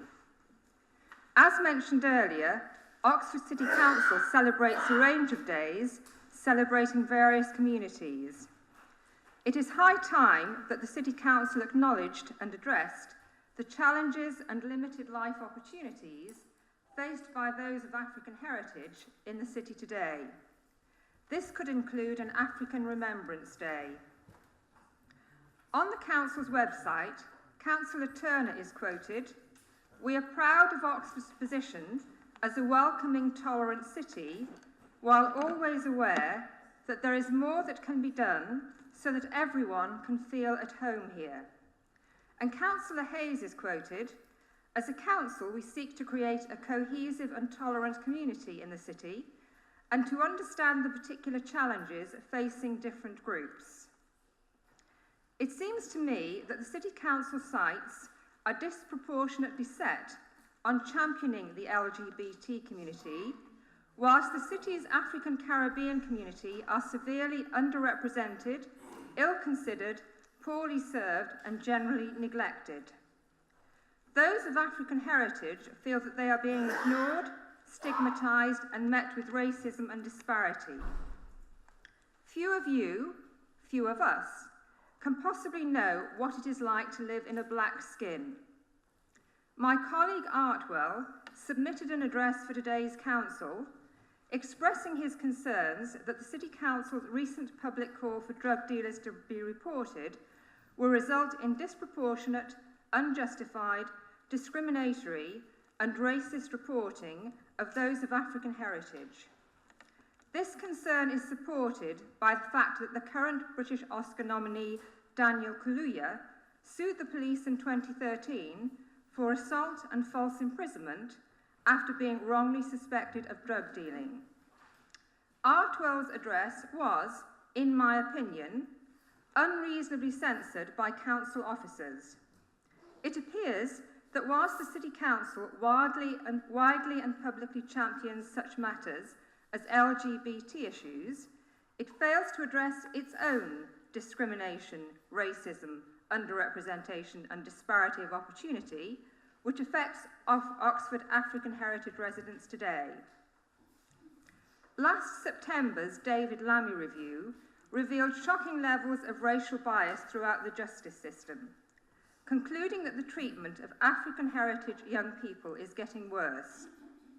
The Lammy review was followed by the government's October race disparity audit, which highlights deeply ingrained racial disparities in the UK, especially for those of African heritage, in education, the courts, employment, and life opportunities. Dr. Martin Luther King Jr. said, "Injustice anywhere is a threat to justice everywhere." What will you, the City Council, do to address the injustices too, and to understand the particular challenges facing Oxford's African Caribbean community, and make Oxford more welcoming to this group? This year marks the 50th anniversary of Dr. King's assassination. This year would be a good opportunity for Oxford City Council to recognise and begin to tackle the racism, neglect and lack of opportunity for those of African heritage in this city today, both within and outside the council. I'm afraid your time is up. I Thank look you very forward much to for hearing speaking to us. how you Thank plan to redress Thank you. this. Thank you. Thank you. Councillor Price. Lord Mayor, the City Council's priority, as Judith has said, has been to seek the equal treatment of all our citizens, from minority ethnic communities as well as from groups who've experienced discrimination in whatever way. And recognise, as she said in her address, that there have been many national reports that have focused particularly on the African Caribbean community. So as far as the City Council is concerned, we do maintain strong monitoring of that within our own services, and we've recently affiliated to the National Association of Black and Minority Ethnic Councillors, and we're contributing to their BAME Equality Tracker, which will be an important source of information on that data. As far as the details of the City Council's own policies are concerned, we're very happy to have conversations with the community, as we have on many occasions in the past. The African Heritage Acquis that Junie James runs is a very important partner in our cultural work, for example, and many years ago we had a long discussion about the community aspects of the African Caribbean community. So it is something which we've done a lot of. We're very happy to do more in the future, and we'll do that through our normal processes of linking with our various groups through our community team. Thank you, Councillor Price. I don't think we normally take other statements at this stage. Thank you, Councillor Pressel. Point which might help. No, I think you shouldn't. I'm sorry. Thank Just you. about Black History Month. Thank you. Thank you, Judith. Thank you. And you've had a response from Councillor Price. Thank you.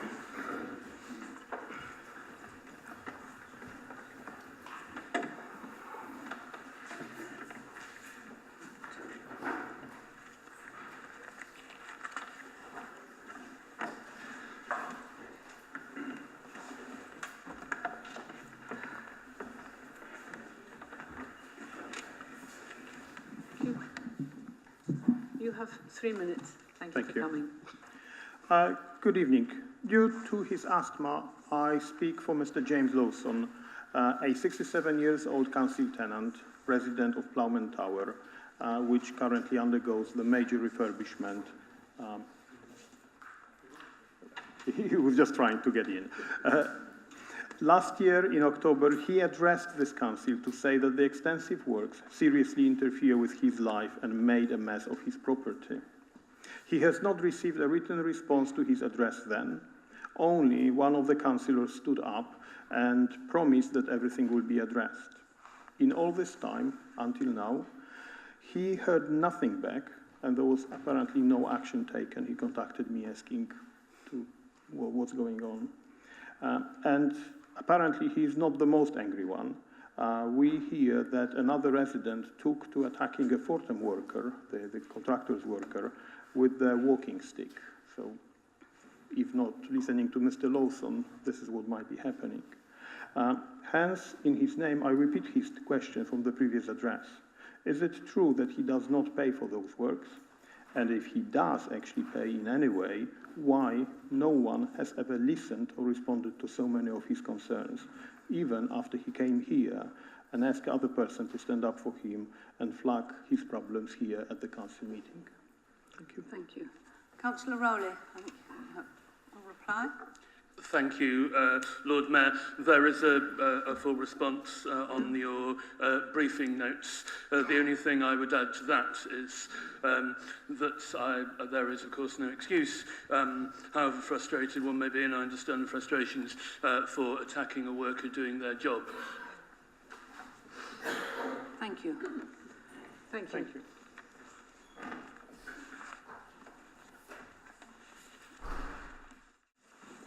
Right, we move to the petition. Is Elise Benjamin coming to speak now? Good, thank you.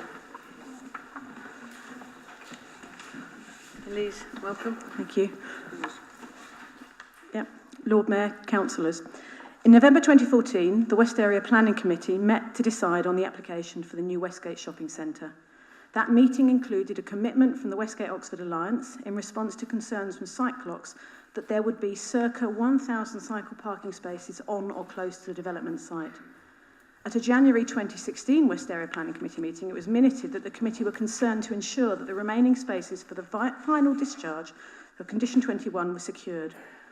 What's important and relevant to the availability and location of bike parking since the Westgate opened 3 months ago is that Condition 21 also clearly states that the cycle parking scheme, as approved, shall be available for use upon first occupation of the development and retained at all times thereafter. Anyone reading that condition would have quite rightly assumed that all the cycle parking would be ready for use on the day Westgate opened. But as we know, this isn't what happened. Planning Condition 21 also states, in coordination with Oxford City Council and Oxfordshire County Council, Westgate Oxford Alliance have identified a range of cycle parking locations at all the main approach routes to the Westgate development to ensure cyclists have safe, easy approach routes and locations to park their cycles. This is repeated in the Westgate developer's own public realm design report and on the Westgate website, where it states, if you come to Westgate by bike, you'll be able to park conveniently around the centre using our bicycle spaces in the vicinity of the Westgate, indoor secure parking stands, as well as outdoor parking is also available. So in addition to a commitment to the number of bike racks as conditioned, we have an assurance that cyclists would have safe and easy approach routes and parking locations. So where are we at with those claims about convenience and adherence to Planning Condition 21? A local transport expert conducted a survey 3 days ago, and the results are that there are now 344 new bike parking spaces. There are also approximately 40 spaces in Turnagain Lane, but they've been behind fencing, temporary fencing, for 3 months. If you include the racks that were already there before the Westgate was built, another 124 spaces, then the total so far is 508. So just under half of the 1,022 spaces as required by Condition 21. But this isn't just about numbers, it's about the quality of provision and whether the claim on the Westgate website that you'll be able to park conveniently around the centre is a fair and accurate representation of reality.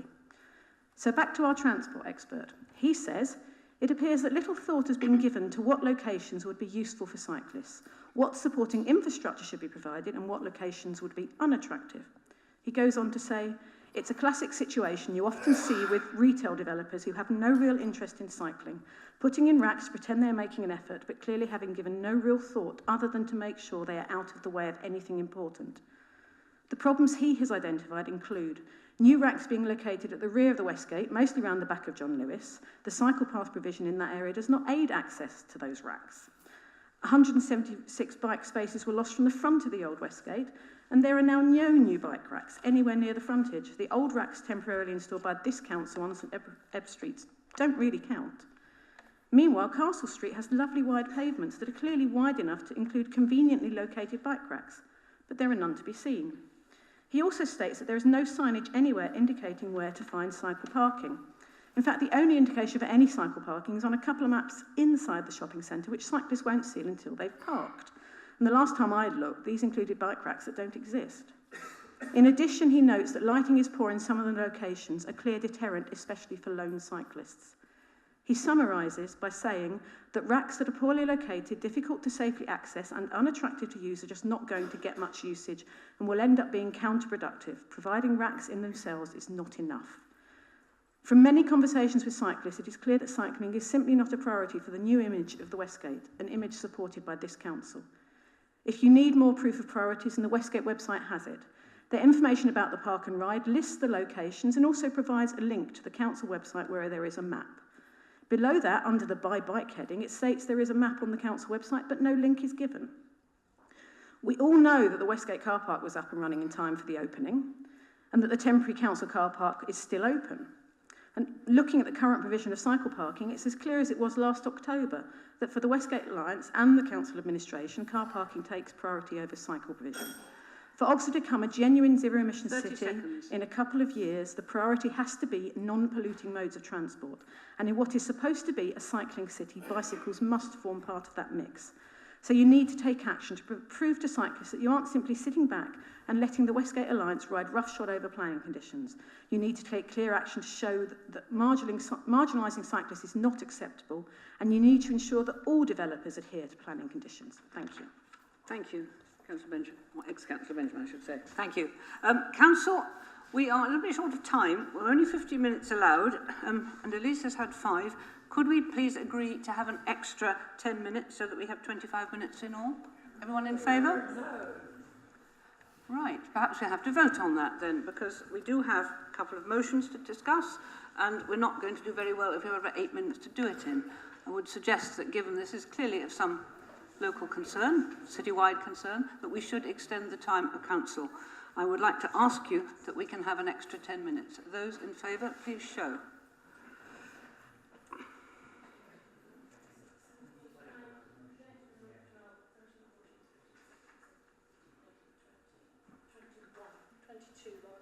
Thank you. Those against?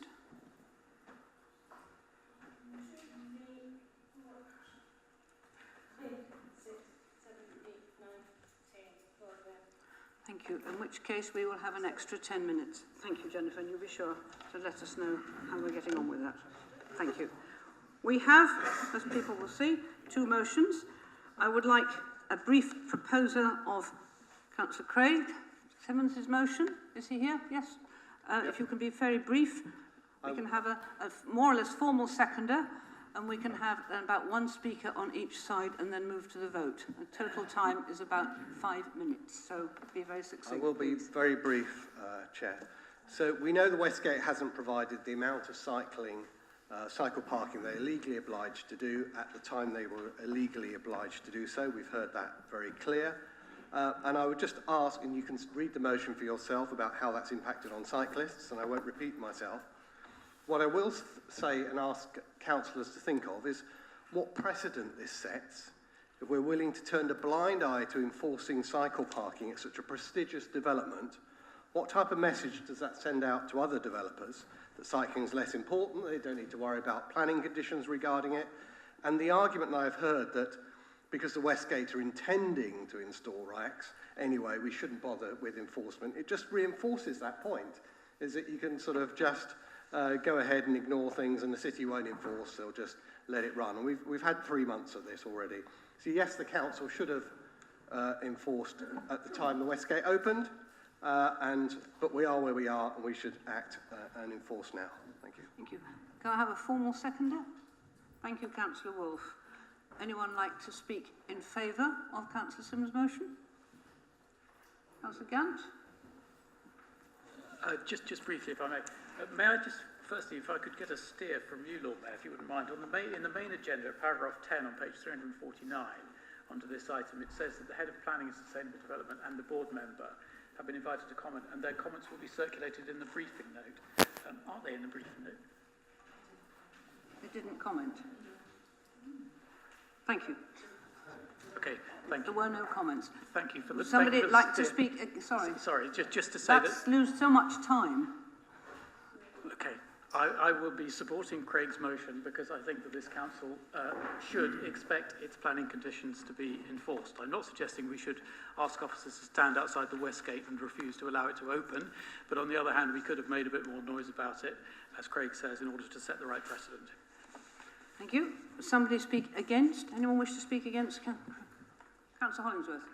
In answer to Councillor Gant's point, I've never been asked to comment on this other than the extensive reply I gave at the last council. I just want to speak very briefly against this and in doing so slightly in favour of the motion that follows, try and save time. The reason I oppose this motion is that our procedures for planning enforcement are that we delegate to our officers so that they can use their professional judgment when enforcement action should be taken and the sort of enforcement action that should be taken. And that is something that has served this council well. Councillor Simmons, when he talks about the advice, he didn't say the advice, he said, I have been told. That was advice from the officers of the planning department, those with expertise in the matter, why they felt that what he was proposing was inappropriate. He is asking us to disregard their professionalism, to disregard their opinion, which is based on years of experience. The Westgate Centre, yes, did not comply with the condition. That is absolutely true. They are complying with it, and new spaces are being added all the time. To launch into enforcement action, I think, sets a dangerous precedent, a precedent that this council feels that it knows better than the professional officers we pay to advise us. And on this occasion, I would suggest politicians do not know best. and that those professionals should be trusted to get on with their jobs. Thank you. Councillor Simmons, do you wish to sorry, we haven't got time for any more speakers, I'm afraid, on this one. Councillor Simmons, would you like to sum all up I would say briefly? to that argument from Councillor Hollingsworth, at the last council meeting, I believe you said, and I don't want to put words in your mouth, you promised the cycle racks and the bike hub were imminent, and that was last council meeting. And the other point is that it's the councillors who actually decide on this. That's why we have planning committees, and we decide on what conditions should be imposed, and when conditions aren't met, we quite rightly speak out against our decisions not being honoured. So it is the councillors who ultimately there, and the officers are there to provide advice, but we often go against that advice if we think that it's more appropriate for enforcement and it sets a bad precedent. Thank you. Now we need to vote on this motion. Those in favour, please show.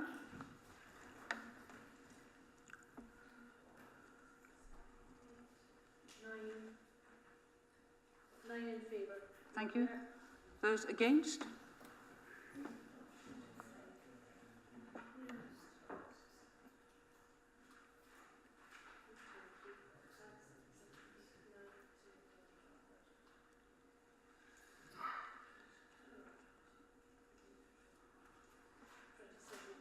Thank you. So that is lost.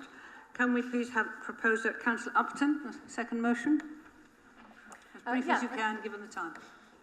Thanks. I thought I'd start with a quick update on the numbers, which there are in fact already 486 out in the public realm, plus another 118 in the residential units, which won't have been counted, I think. There's another 186 that are the ones that Elise referred to here, which are on Old Greyfriars Street, which are there but are not yet accessible because they're behind the hoardings. So all of that together comes to almost 800. There's 200 more to come.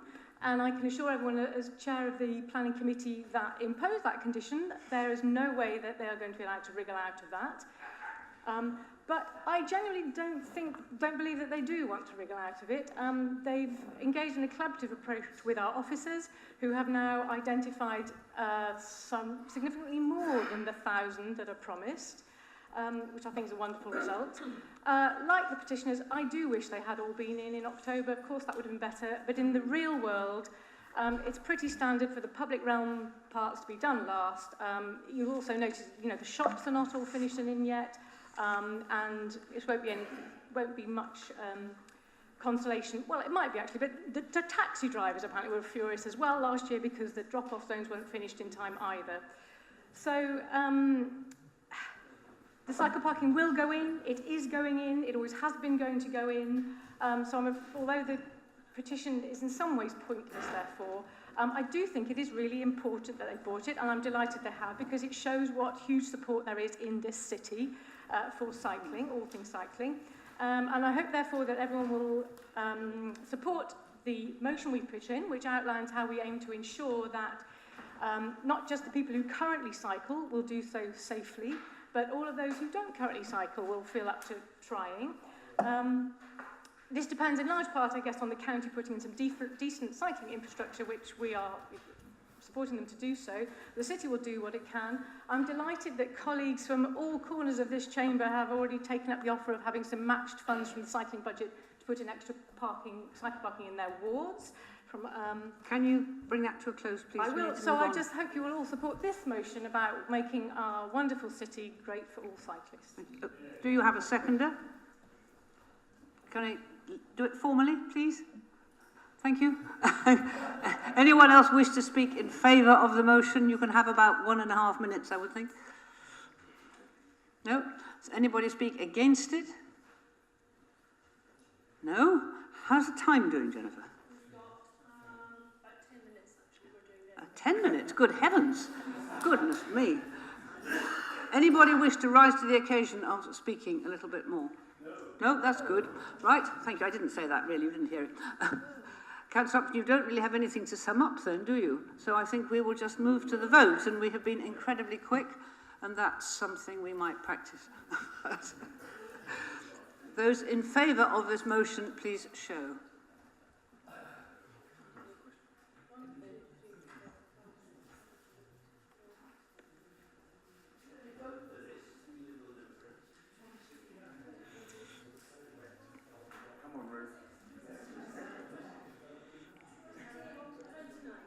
Those against?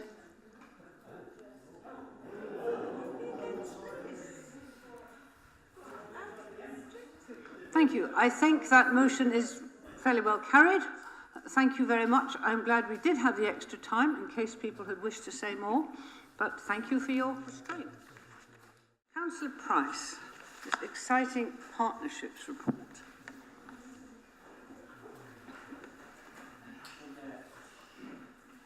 This report is not the most interesting read, for which I apologise. We had a change of officer who was dealing with partnerships in the course of the last few months, and you may remember that last year we had something rather similar, and I agreed with the officer who retired that we were going to change it this year, but that message was not passed on. And this came very late and not time to change it. So what this gives you is a very sort of formalistic description of the various partnerships we're involved in. It doesn't tell you what I think we really need to know, which is how they are affecting our own policies in the city and how we're contributing to them and what effect they're having for us. So I apologise for that, and I think that what we will do is to establish a formula for the next year's report of this type, which will be much more useful, and if I can do it before I retire, I will do a revised version of this to go out in the course of this year as well. Thank you, Councillor Price. We look forward to that. I think that's a promise we should hold you to. Does anyone wish to have any questions on this rather lengthy and perhaps not ideal report? No? Thank you very much. We'll look forward to your version, please, Councillor Price, and indeed that things will be better next year. Right, the Scrutiny Committee update report. Councillor Gant. Thank you, Lord Mayor. Don't have a great deal to add to the report that is in the paper. We've had two meetings since the last report to full council, both of them with very interesting and important items on the agenda, and as always I'd like to thank officers and board members for their contributions, and we've heard, as we so often do, some very insightful accounts of the dedication that officers bring to their work for this council. We have a very full agenda at our meeting next week, so we'll look forward to that. And I think all I'd just add to that is to thank once again our officer, Andrew Brown, even though he's not actually officially the scrutiny officer. We look forward very much to welcoming his replacement soon.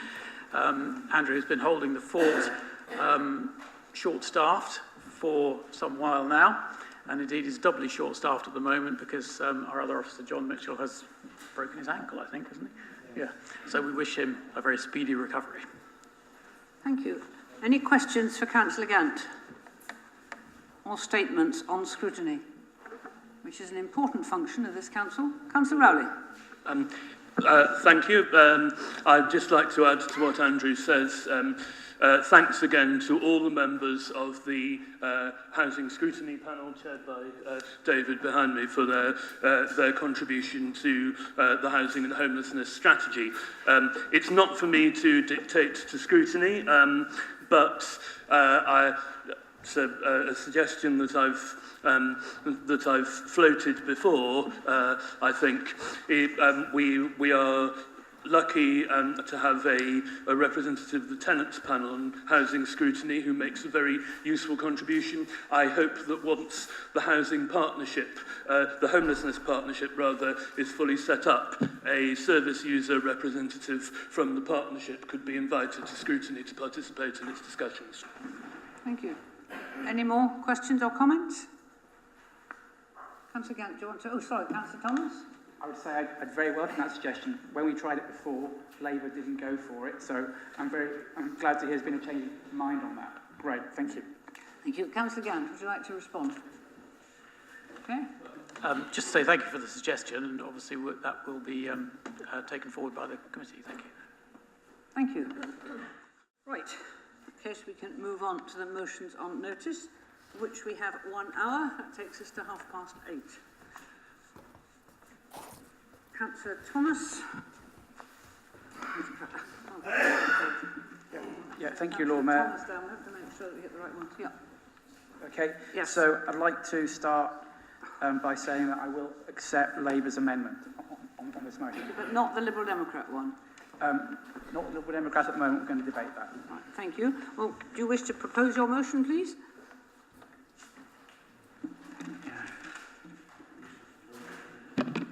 Yeah, okay. Well, thank you, Lord Mayor. So I want to start off by welcoming cross-party support on this. I think it's very important. Clearly, the rough sleeping issue's been growing and growing. And my contention is really quite simple, is that here in Oxford, we have a lot of the capacity and tools that we need to actually address this rough sleeping issue. We've got a number of empty buildings.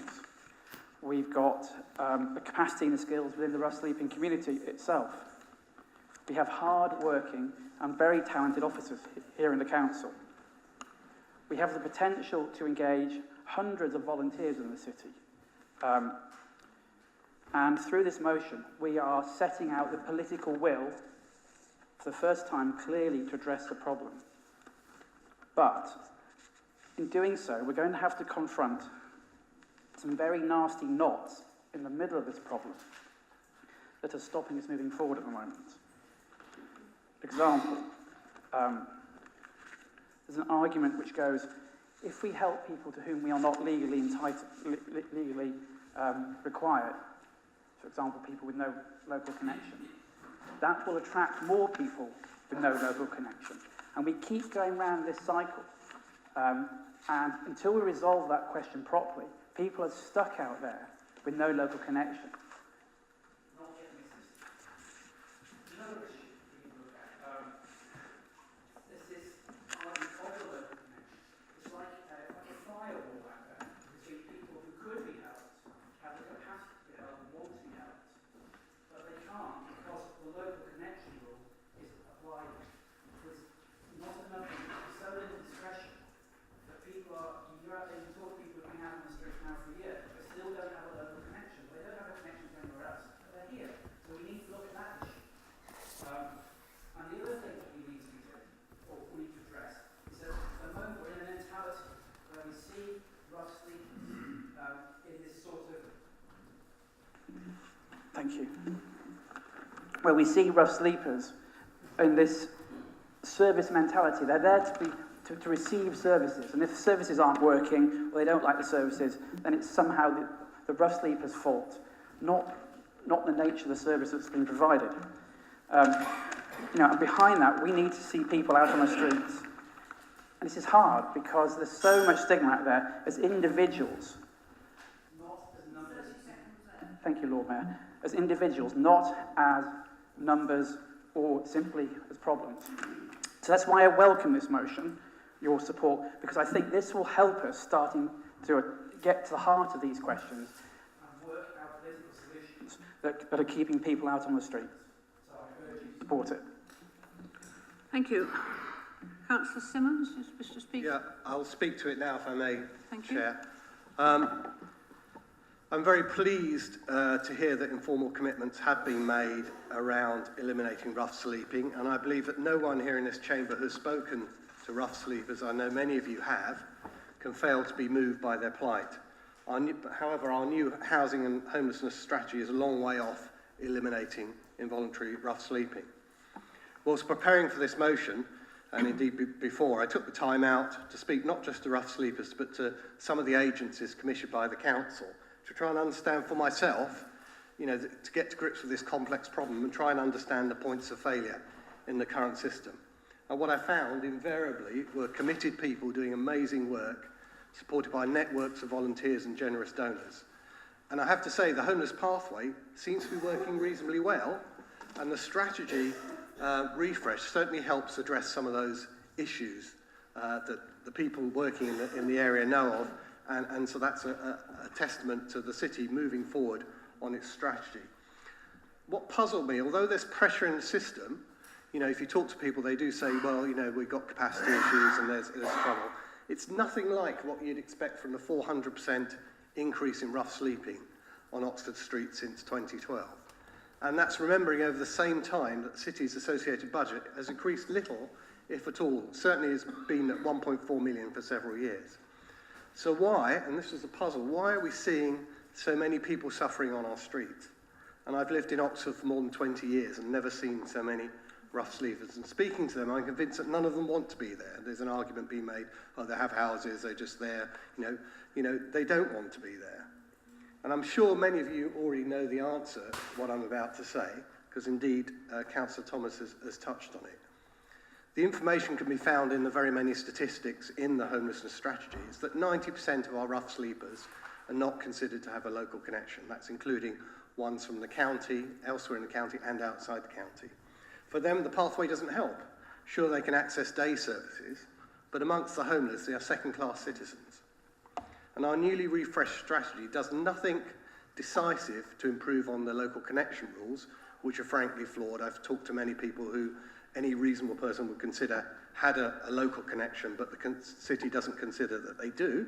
For example, I heard one person yesterday who moved to Oxford at the age 8, and then they're not considered to have a local connection. Though there are encouraging words in the homelessness strategy about a reconnection service, there's little detail. Until we have a properly defined pathway for those considered not to have a local connection, then the humanitarian crisis on our streets will just get worse. This motion challenges the Council to do better, to never accept the tragedy of involuntary rough sleeping, and to affirm that it will not allow this suffering to continue. Please support it. Thank you. Now, we now have the Liberal Democrat amendment, which Councillor Wade will propose. It has been subject of some discussion as to whether we could, in fact, have both amendments to the motion. I hope you've been told, Councillor Wade, that it looks as if you could be suggesting that your points, starting with this council, therefore agrees to adopt a target. If that part could be pulled out of your amendment and proposed and voted on as an addition to the amended motion that is on the previous page. Does that make sense? Yes, that's good. That totally Thank makes you. sense, Lord Mayor. Right, if you could propose the amendment, thank you very much. Yes, fine. Maybe I should just go through that again so that everybody knows what we're intending. My original amendment is all in blue in that section, but the only bit that needs to concern you this evening is the last bit, which starts, as the Lord Mayor says, the Council therefore agrees to adopt a target of 0 rough sleeping, and in pursuit of that target will, and then there are 5 points. And those 5 points are what remains of my amendment, and I very much hope that on this occasion my amendment will be supported by the whole Chamber, because the point of my amendment is not to undermine either the original motion or the Labour amendment, but to actually give teeth to the motion and the Labour amendment so that we're clear about what we're actually planning to do. If we don't, there is a problem, because it's fine to talk about 0 targets, but we have to give teeth to those targets to make them happen. It's aspirational, it's very high, and it can really only be achieved if we start talking to the government in power, which at the moment is the Tory government. It needs to genuinely put its money where its mouth is, and it has already said very clearly in various documents that it is totally behind 0 rough sleeping, and we have to hold them to that. They need to make substantial funding offers to us, both for housing, for alcohol and drug rehabilitation units, and for mental health care, which is shockingly lacking in Oxford and probably in most other cities in the UK. So that's why my second proposal here is to call for a national strategy. Okay? The national strategy is to get the government on board and to actually get them to do something except talking. They need to walk the walk as well. My Liberal Democrat, my Green colleagues have already talked about the safety net of local connection. Local connection is a big problem, and I think that we need in Oxford to actually think about it more carefully. We need to talk about what will constitute local connection. A lot of our homeless people, and we've all spoken to them on the streets, have led a chaotic lifestyle, often as a result of their situation, and they have little connections with all sorts of places. We need a strategy by which we decide how much of a connection we have to have before we incorporate those people into our pathways. 30 seconds. 30 seconds. CPNs, this is very important, but I've already spoken about that earlier on. My party is opposed to CPNs generally, but we accept that there will be the occasional situation where this has to happen. Where it has to happen, the head of service and the legal department have to okay it. This will be very rare. There have only been 5 occasions where it's been used since July of last year. I think that's correct. And it is important that it should only be used very, very sparingly. That is the time up. Thank you very much, Councillor Wade. You have a seconder? Councillor Gann. I have nothing to add. Councillor Wade said it all beautifully. Right, so you're reserving your right to speak? Thank you. Now that we debate the amendment first, we have to decide, or Council has to decide, whether it wishes to support those 5 targets, if you like, spelling out exactly what might be done for or against those 5.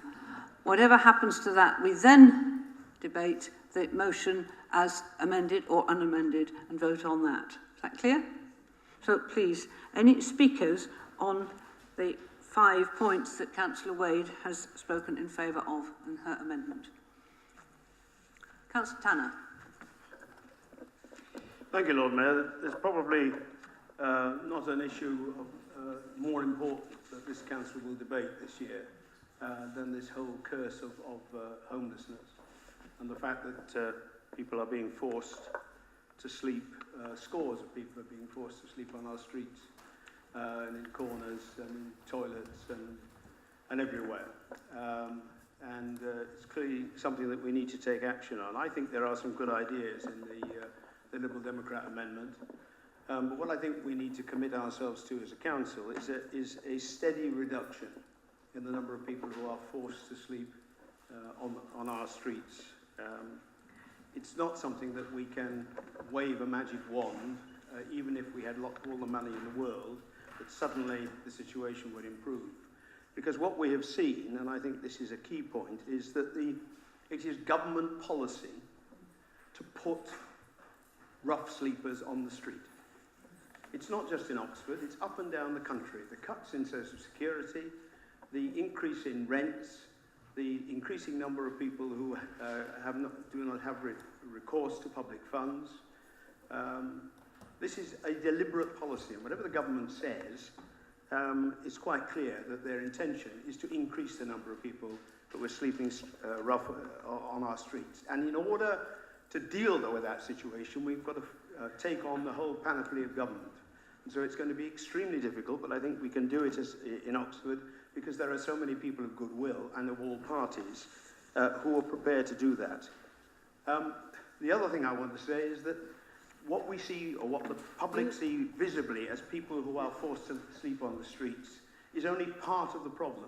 Some of the people we see there are not being forced to sleep on the streets. Sometimes they go home later on.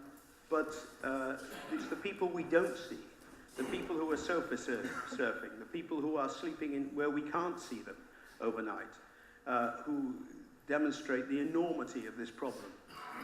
I think we can tackle it, and I think these suggestions are helpful, and I think they should be considered. Thank you. Councillor Price. Thank you, Lord Mayor. As John has said, this is an Oxford tip of a very large national iceberg, and colleagues will have seen in the press recently the fact that rough sleeping has increased every year since 2010 as a consequence of the cuts in the social provision made by this government, including, of course, the Liberal Democrats up until the absence of the coalition. So they have to bear some degree of the blame for this. And it's not just the cuts in housing, which have been pretty criminal, but also, of course, the cuts in benefits and the cuts in mental health support.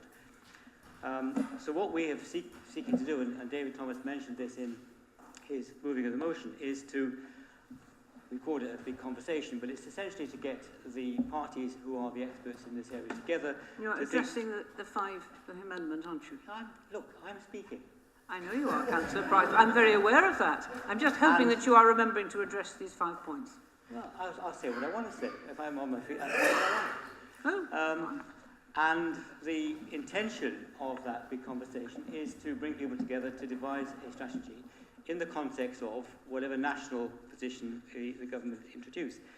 And as part of that, these 5 points which Liz has put in her motion are ones which undoubtedly will be worth exploring, because they are all things which need to be done.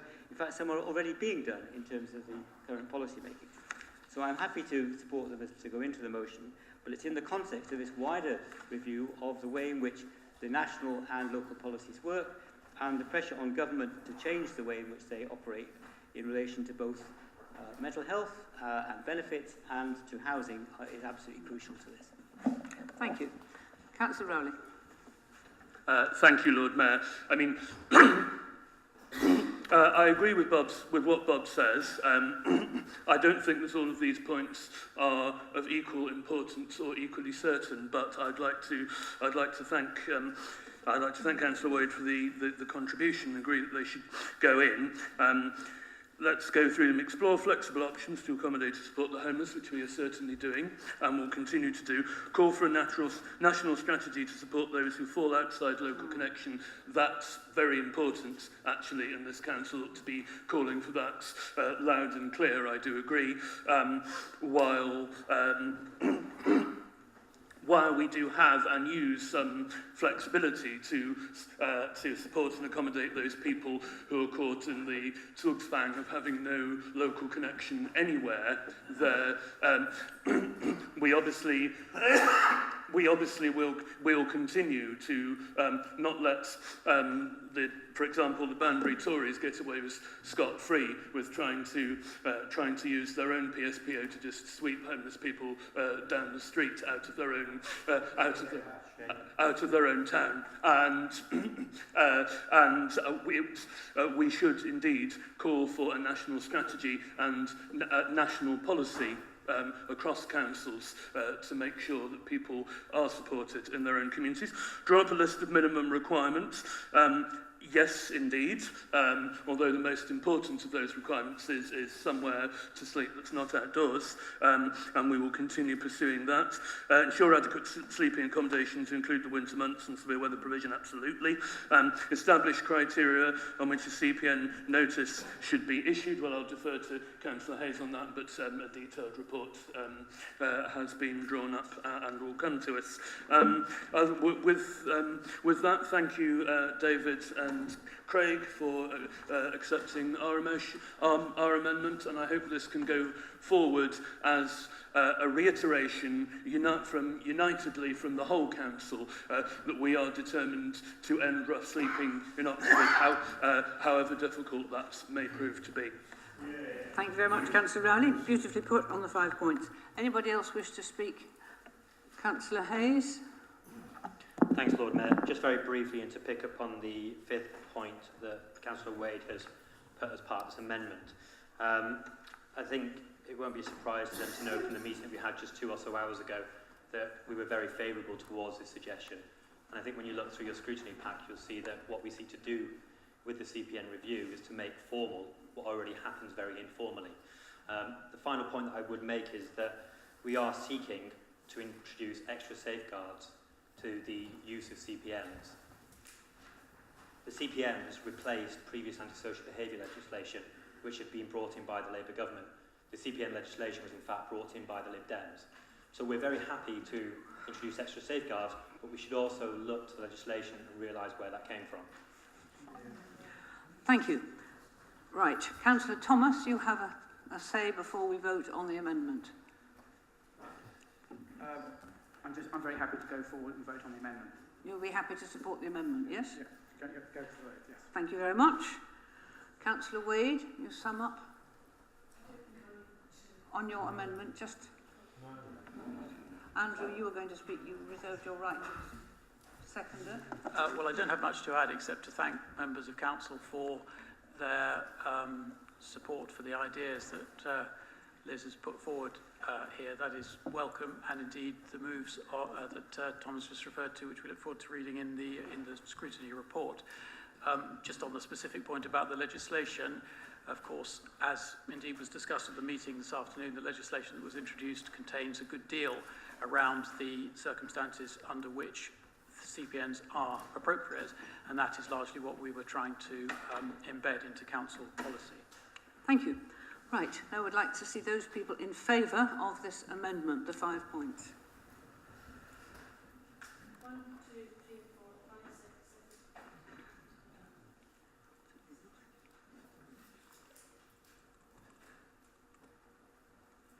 6, 7. I was going to say, if I asked anyone against, I'd be worried if you came up with some that I couldn't see any. Thank you very much. So the amendment is carried that these 5 points are added to the amended motion, which is on the previous page, those of you who have it in front of you.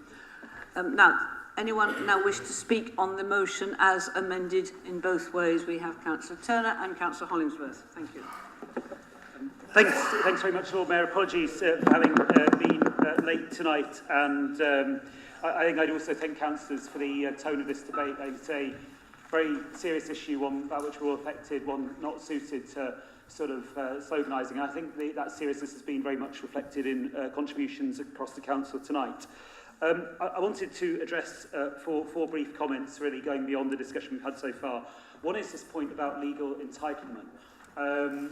And I think the point is well made that local connection rules are not fit for purpose across the country. I think there's a limit to what any individual authority can do in addressing that, but certainly that's an area we should make representations on. I do sometimes hear it said that only district councils are in some way legally responsible for homelessness or something like that, and that therefore we're just doing our legal duty in providing the services that we do. Not true.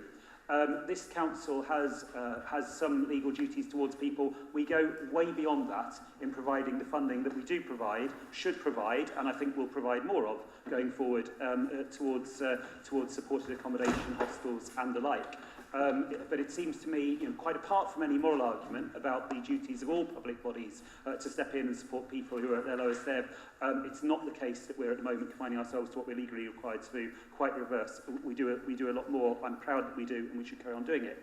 Secondly, and perhaps related, I'm extremely concerned at the proposed £500,000 reduction by the County Council in its proposed funding in this area at the end of the current planning period in 2 years' time for homelessness provision, commissioning. I think that's the wrong decision for them to take. I think washing their hands of the problem is deeply, deeply regrettable. And I have to say, I think as well, given the important links between healthcare, of course they're responsible for public health, with social care, we all need to work on this together. And so I think we really should, across this council chamber, appeal to the county to rethink on that point. Because I don't think we can do it alone. There's a related point we haven't talked about, which is the government is soon proposing to reform supported accommodation housing benefit. If I understand this right, what it's going to do is take the extra money which is currently paid to people that run a hostel, for example, above the housing benefit rate, bundle it up and give it to the county council, and the county council will then commission services going forward. So if the county council said, well, it's not our problem before, the county council is about to be given a huge amount of extra responsibility to commission supported accommodation services, and so it very much needs to be part of this. I think actually an interesting question is whether the county will share our ambition around eliminating rough sleeping in Oxford, and if it will go forward from that point. But that's an issue which I think we need to press on. And then lastly, just to sort of comment to members, in a few weeks' time we'll vote on our consultation budget. Just to note that we are proposing in our consultation budget increasing by £300,000 per annum from the year after next onwards our own funding for these services. I think our proposal in the consultation budget was to draw on reserves to the Homelessness Reserve to bring funding forward. Thank you, Councillor Turner. So hopefully that's well. You. Yeah, thank you. Yeah, we have Councillor Hollingsworth and Councillor Eiley Williamson. Please, can I ask you both to be fairly brief, because we have got other motions we need to discuss as well, but this is a very important one, so I'm glad that we never got far. Sorry, Tom, no more. Those two, please, and then we will move to voting after summing up. Thank you very much. I've just peeked over Councillor Eiley Williamson's shoulder and seen what he's going to say, so that's cut a large chunk out of what I was going to say, but there's still 1 point left, and he will say it better than I will anyway. The point I wanted to make, and I'm glad we have a consensual position on here, so I don't want to appear churlish, but the mover of the now amended motion did imply, I think more than imply, said explicitly that this is the first time that the council has thought about this. Now, I've been a councillor on and off since 1994, and this objective, this aspiration, or this policy aim, or whatever one wants to call it, of having nobody rough sleeping has been a tenet of this council since 1994 and long before that. And in fact, we had a policy document earlier today, the Housing and Homelessness Strategy, which was explicit in supporting that objective. And indeed, if you go back to the previous versions of those, going back to 2013, you will see exactly the same commitments in those. Now, I haven't had a chance to go through the paper records, and there are limits to our archives that are online, but I am fairly convinced that every single one of our housing strategy documents going back decades will have had just this aspiration. So while let's all support this, let us not see what I believe young people, and I am very much not one of those, describe as virtue signalling about this. I think we are all very much committed to this objective, and it is not the single sole property of one group or another in this chamber. Thank you. Councillor Eiley Williamson. Thanks, Lord Mayor. I just want to emphasise something that I'm sure all councillors are aware of, but nonetheless, I believe bears repeating. And that is that the housing crisis is a national crisis, and the rise in rough sleeping is a national phenomenon. Rough sleeping has risen every year since 2010, and it has increased by 169% since 2010. And it's, of course, no coincidence that these 7 years of rising rough sleeping have coincided with 7 years of Conservative government. The housing crisis and the scandal of rough sleeping are the direct result of government policy, of the lowest levels of house building since the 1920s, of restrictions on councils building more council housing, of laws that favour landlords at the expense of tenants, and of course the devastating cuts to local authorities, which lead local authorities like the Oxfordshire County Council to cut all of its funding for homelessness services. The last Labour government came close to eliminating rough sleeping, and the next Labour government will eliminate it. As the Labour leader said yesterday, by providing 8,000 houses for rough sleepers, by engaging in a bold and radical house building programme, building 100,000 council houses a year. But until that time, it's vital that this council does all it can to mitigate the worst effects of this crisis, and the commitment of this motion can only help that. Thanks very much. Thank you. Councillor Thomas. Councillor Thomas, would you like to sum up very briefly? Yes. So it's been a very, very good debate, and we're addressing and looking at one of the most difficult problems the city's got. It's a problem that reflects very badly on the city. Everybody who comes to visit here is really quite shocked and believes that we could be doing better. And I laid out in my opening statement some of the ways I think we could be doing better. And I'm definitely hearing around the council, the appetite to get on and maybe look at some of the difficult issues. I set the point about maybe it's been council policy for quite a long time, because it was only like 2 or 3 years ago that you tried to legalise rough sleeping, which would have certainly ended it here. That's me being a bit churlish back, apologies. But the no. Yeah, the PSBOs, which if you remember rightly, would have ended rough sleeping. We do need to move to a vote. So, right, can we move to a vote? There we go. So my closing points are this is a great move for the city, and I'm really glad we're going to do this. Well, thank you very much. Thank you for putting the motion forward and stimulating really good debate, I think. Those in favour of the motion as amended and amended again? Is there anybody against? All hands down quickly. Good, thank you very much. Thank you, very good. Right, we have half an hour, and I would like to get at least 2 more motions so that at least we have one from each party. Councillor Eiley Williamson, it is up to you. The public services to be run for public benefit. Over to you. Thanks very much, Lord Mayor. And just to note that the Labour group will not be accepting the amendment from Councillor Simmons. So, Lord Mayor, the collapse of Carillion 2 weeks ago left thousands of workers not knowing what would happen to their jobs, their wages or their pensions. Here in Oxfordshire, it resulted in the absurdity of firefighters being placed on standby to ensure that school children would be fed. Carillion's collapse is just the latest demonstration of the failure of outsourcing and private finance initiatives. It follows a recent move by another major outsourcing firm, Capita, to rob its workers of their pensions, leading my union, Unite, to take strike action to defend those pensions. These are companies whose reason for existence is to extract profit from privatisation and public debt, and profit they have from areas where profit has no business, from our prisons, our hospitals, our schools, our councils. These areas of life have not always provided sources of profit, but they do now because of the work of a clique, a small elite who use their power and privilege to influence government policy. Many of the Crown representatives who are supposed to police public sector suppliers, such as Carillion, are themselves company directors, and some even major Conservative donors. While earning a fortune at Carillion, one former director was at the same time advising the then Prime Minister David Cameron on, would you believe it, responsible business. These CEOs use their power to line their pockets, and Carillion CEOs even change the company's rules to protect their obscene bonuses in the event of the company running into trouble. These are people who have been fleecing the public and fleecing their workers. And they've been allowed to do it because of the success of a philosophy that says private good, public bad. A philosophy that promotes private greed and private power to the exclusion of public good and public ownership. It pays no heed to workers' rights, and it is no surprise that the likes of Carillion and Capita are notorious for their poor treatment of workers, from blacklisting to poverty pay. It subordinates the government to the will of big business, with companies given the power to lock the public into punishing PFI deals. It's a philosophy that legitimates the concentration of power in the hands of a few. But with the collapse of Carillion, this must be brought into question. We must assert the virtues, the justice, and the good of public services in public control, publicly owned and aimed at the satisfying public welfare. This council has an excellent record of keeping services in-house. But until the next Labour government is elected, not everyone will be so lucky.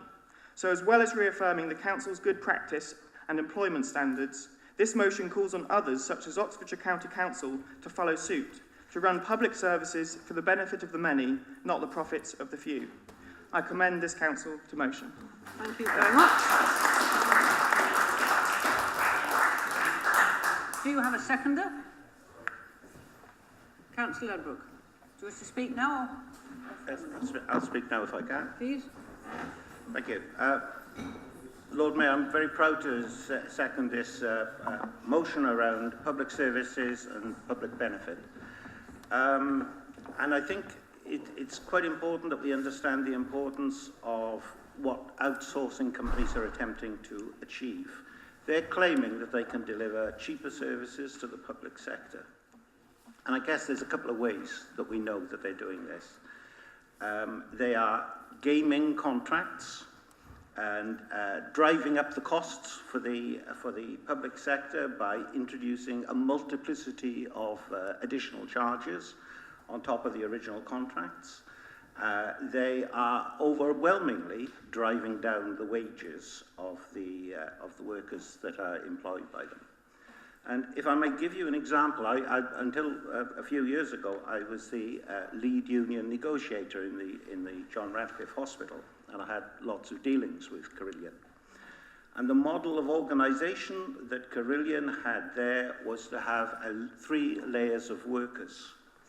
They had Band 1 workers. They were the lucky workers. They were the lowest paid NHS workers anywhere in the country. In fact, in the Horton Hospital, they were better paid than in the John Radcliffe. But the Band 1 workers, NHS workers in the John Radcliffe, were the lucky ones, as I said. They actually had NHS pay, they had NHS conditions, access to NHS pensions, maternity leave, and so on. Below the Band 1 workers were the directly employed Carillion workers, overwhelmingly on the minimum wage. And with Carillion pensions, we've all seen the news, maybe £1 billion short in the Carillion pension fund at the moment.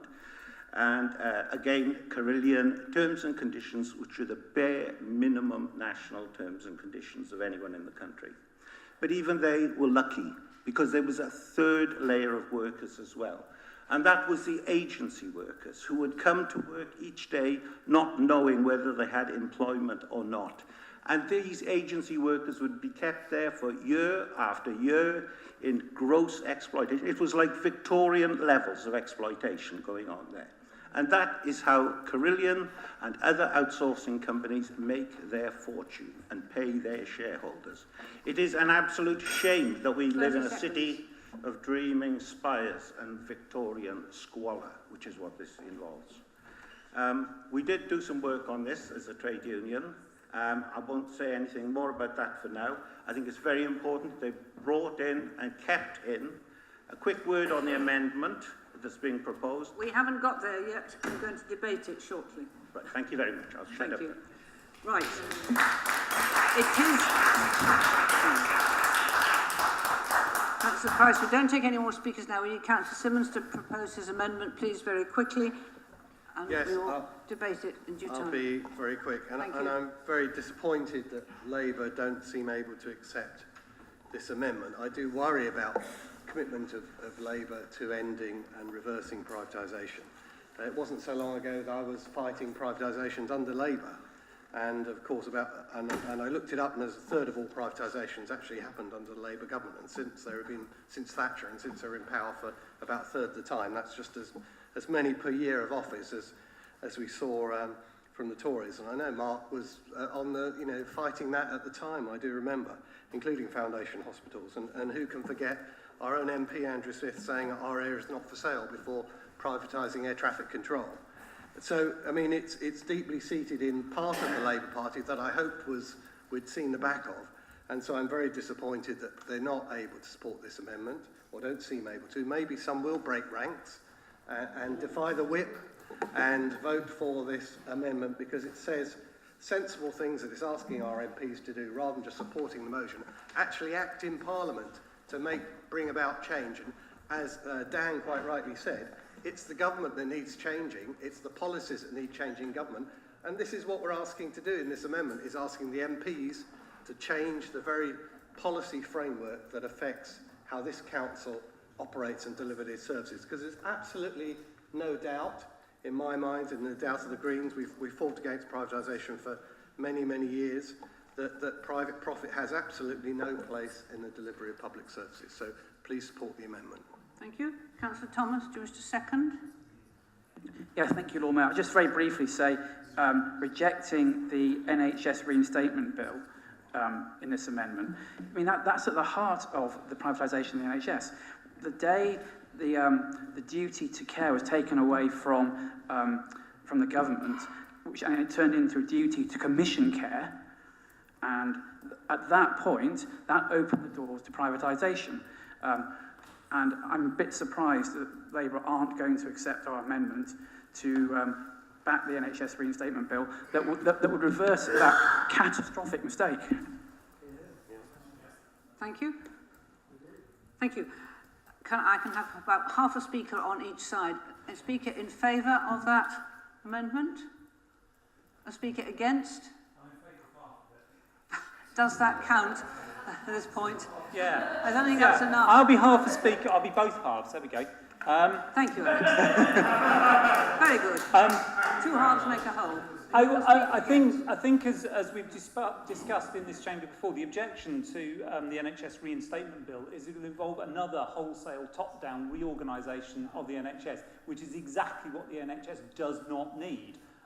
So if you could take out reference to that specific bill and make it a reference to privatisation within the NHS, I'm sure you'd have enthusiastic support from everyone, well, most people probably, in the chamber. It's the fact that you're calling for yet another reorganisation of the NHS which will cause further crisis at a point when it's already in crisis that I and many others object to.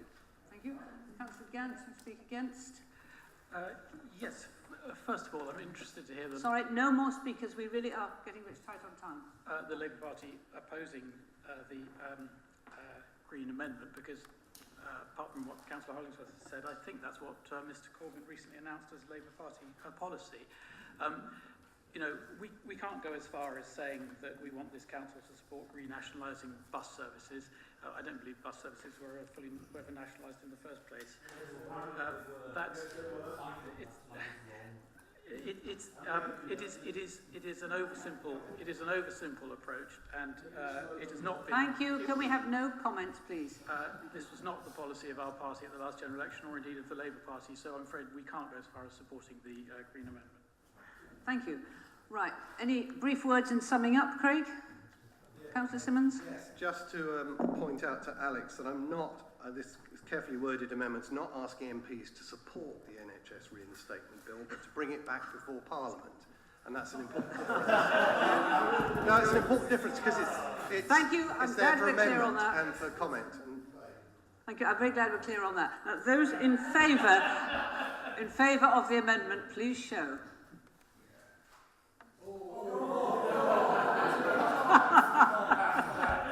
Right. Everyone made up their minds? Yes, good.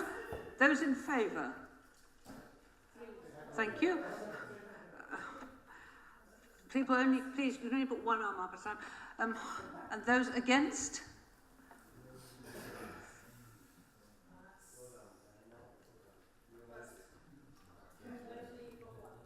Right, thank you very much. You can do the arithmetic on that. Not that we record the numbers anyway. Right, thank you. Now, we need to have a rather brief debate, please, on the... Sorry?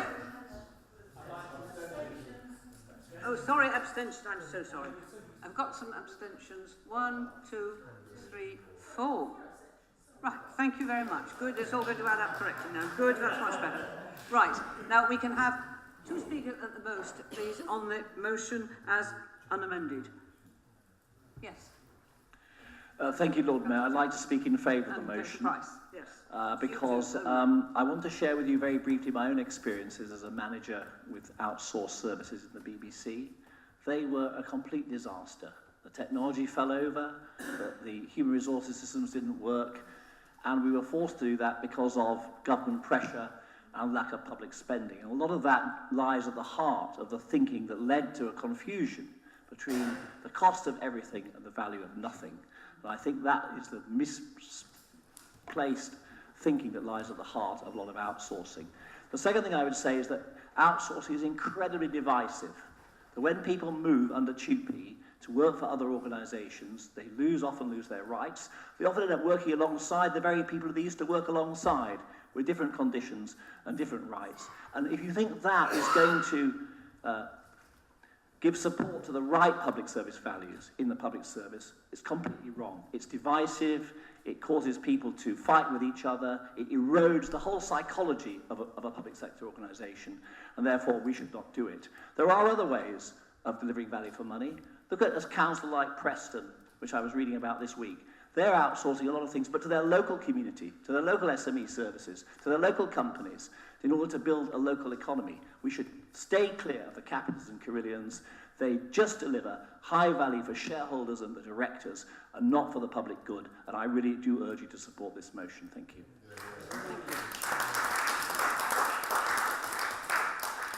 Councillor Price. Yeah, I also would like to urge members to support the motion because outsourcing just does not work. The only way it works is by cutting wages and cutting the conditions of workers. And that then produces a demoralised workforce that is not committed to the organisation for which they're supposed to be working. And one of the arguments for PFI, which the Labour government trotted out all the time, was that it could get hospitals built more quickly and more efficiently than the public sector could. Well, one of the reasons that Carillion went bust was because they were falling behind on hospital contracts. They weren't able to deliver them. And the other aspect of it, which like Nigel I've experienced, is if you have a contract with an outsourced supplier, it's totally inflexible. It's written in black and white, and once you go beyond that, they charge you more. And what Carillion were doing was bidding low and then charging for everything extra on top of that. And then the contracts fell over. It is a hopeless, useless way of managing, and what we should get back is to good public sector management like we have in this council, and that's what this motion says, and I fully support it. Thank you very much.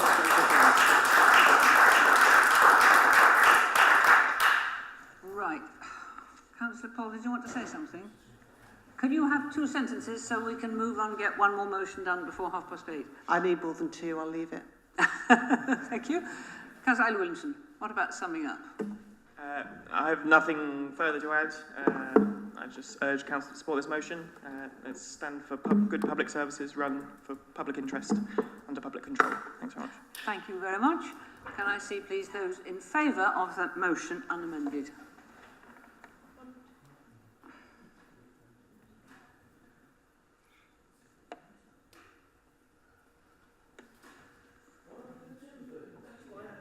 Thank you.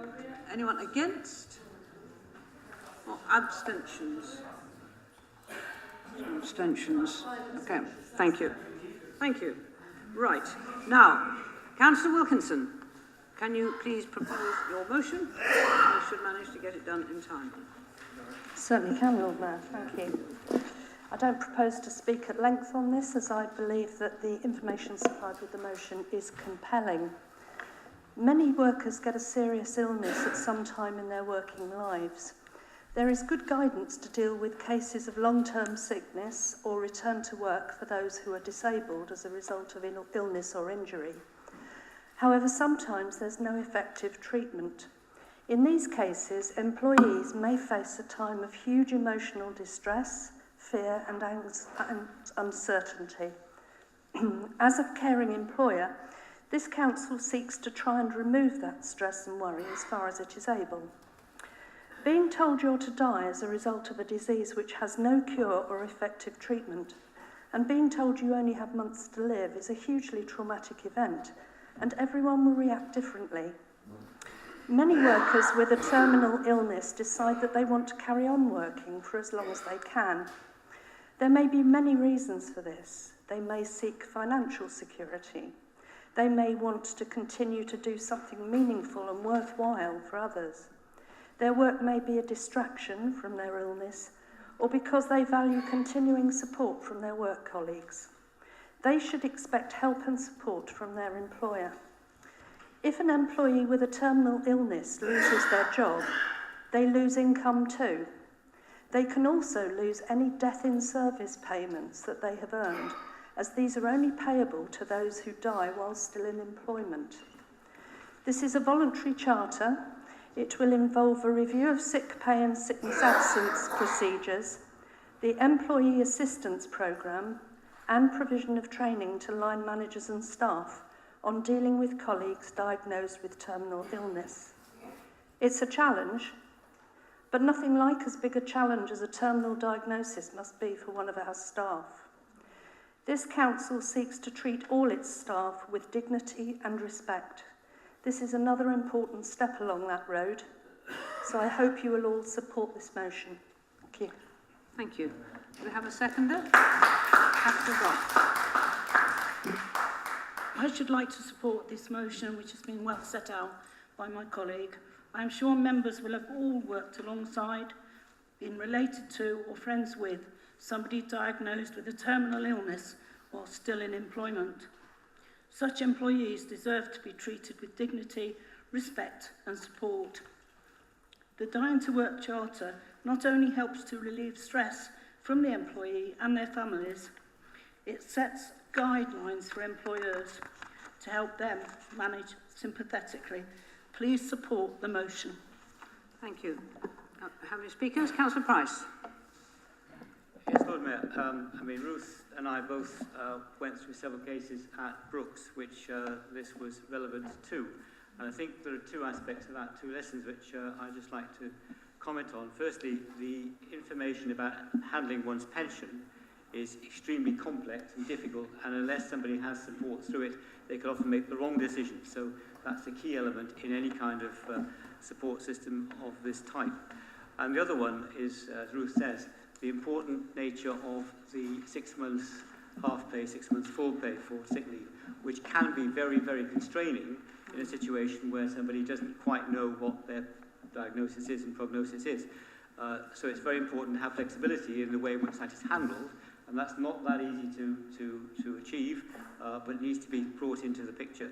So those two are key elements of the issue there. The last point I'd say is I think it's really important in the cases that I know about and Ruth knows about, that the employees concerned don't lose contact with their work colleagues.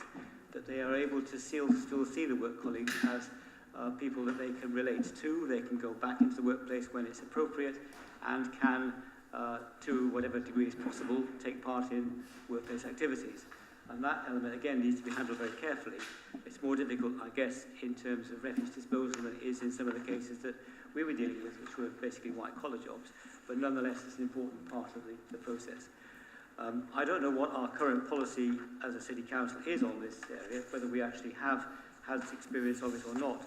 But I think we should find out what has been the experience and then deal with it through my new portfolio, which includes HR, as part of that process. One final point is that Gordon Mitchell is no longer the interim CEO, he is the CEO. Well, he's been appointed. Sorry, I didn't quite catch the end of that concept price. Gordon was appointed as the Chief Executive, so he's no longer the interim. Oh, right. Thank you. Anyone else wish to speak on this motion? Councillor Simmons.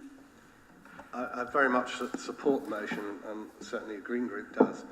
I just think, just to remember that, since the sad loss we've had of many colleagues as well in this chamber, that this also applies to councillors. And as Bob will remember, and Alex, my own best friend Mike, who continued to work as a councillor right up to the point he was admitted into hospital with terminal cancer. And he got around on a little electric scooter when he couldn't manage to walk around the council chamber. So this also applies to our own colleagues. It's very close to my heart that we do pass this. Thank you. Anybody else? Councillor Wilkinson, would you like to sum up? Just briefly, just to explain to Bob that I have written to the head of HR to ask him how much further work this would take, and he did promise to get back to me, but I don't think I've heard back yet. Thank you very much. Thank you for all your support. Do you wish to say any more on summing up? No? Thank you. In that case, we can vote. Those in favour, please show.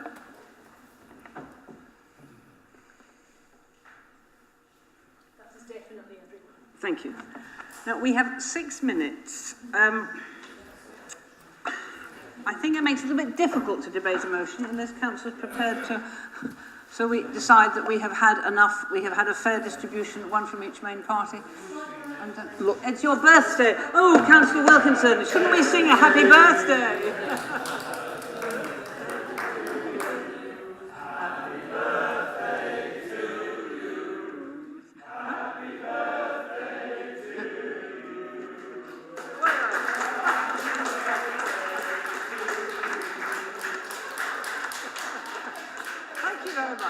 Thank you, everybody. Good night. See you on February the 14th, if not before.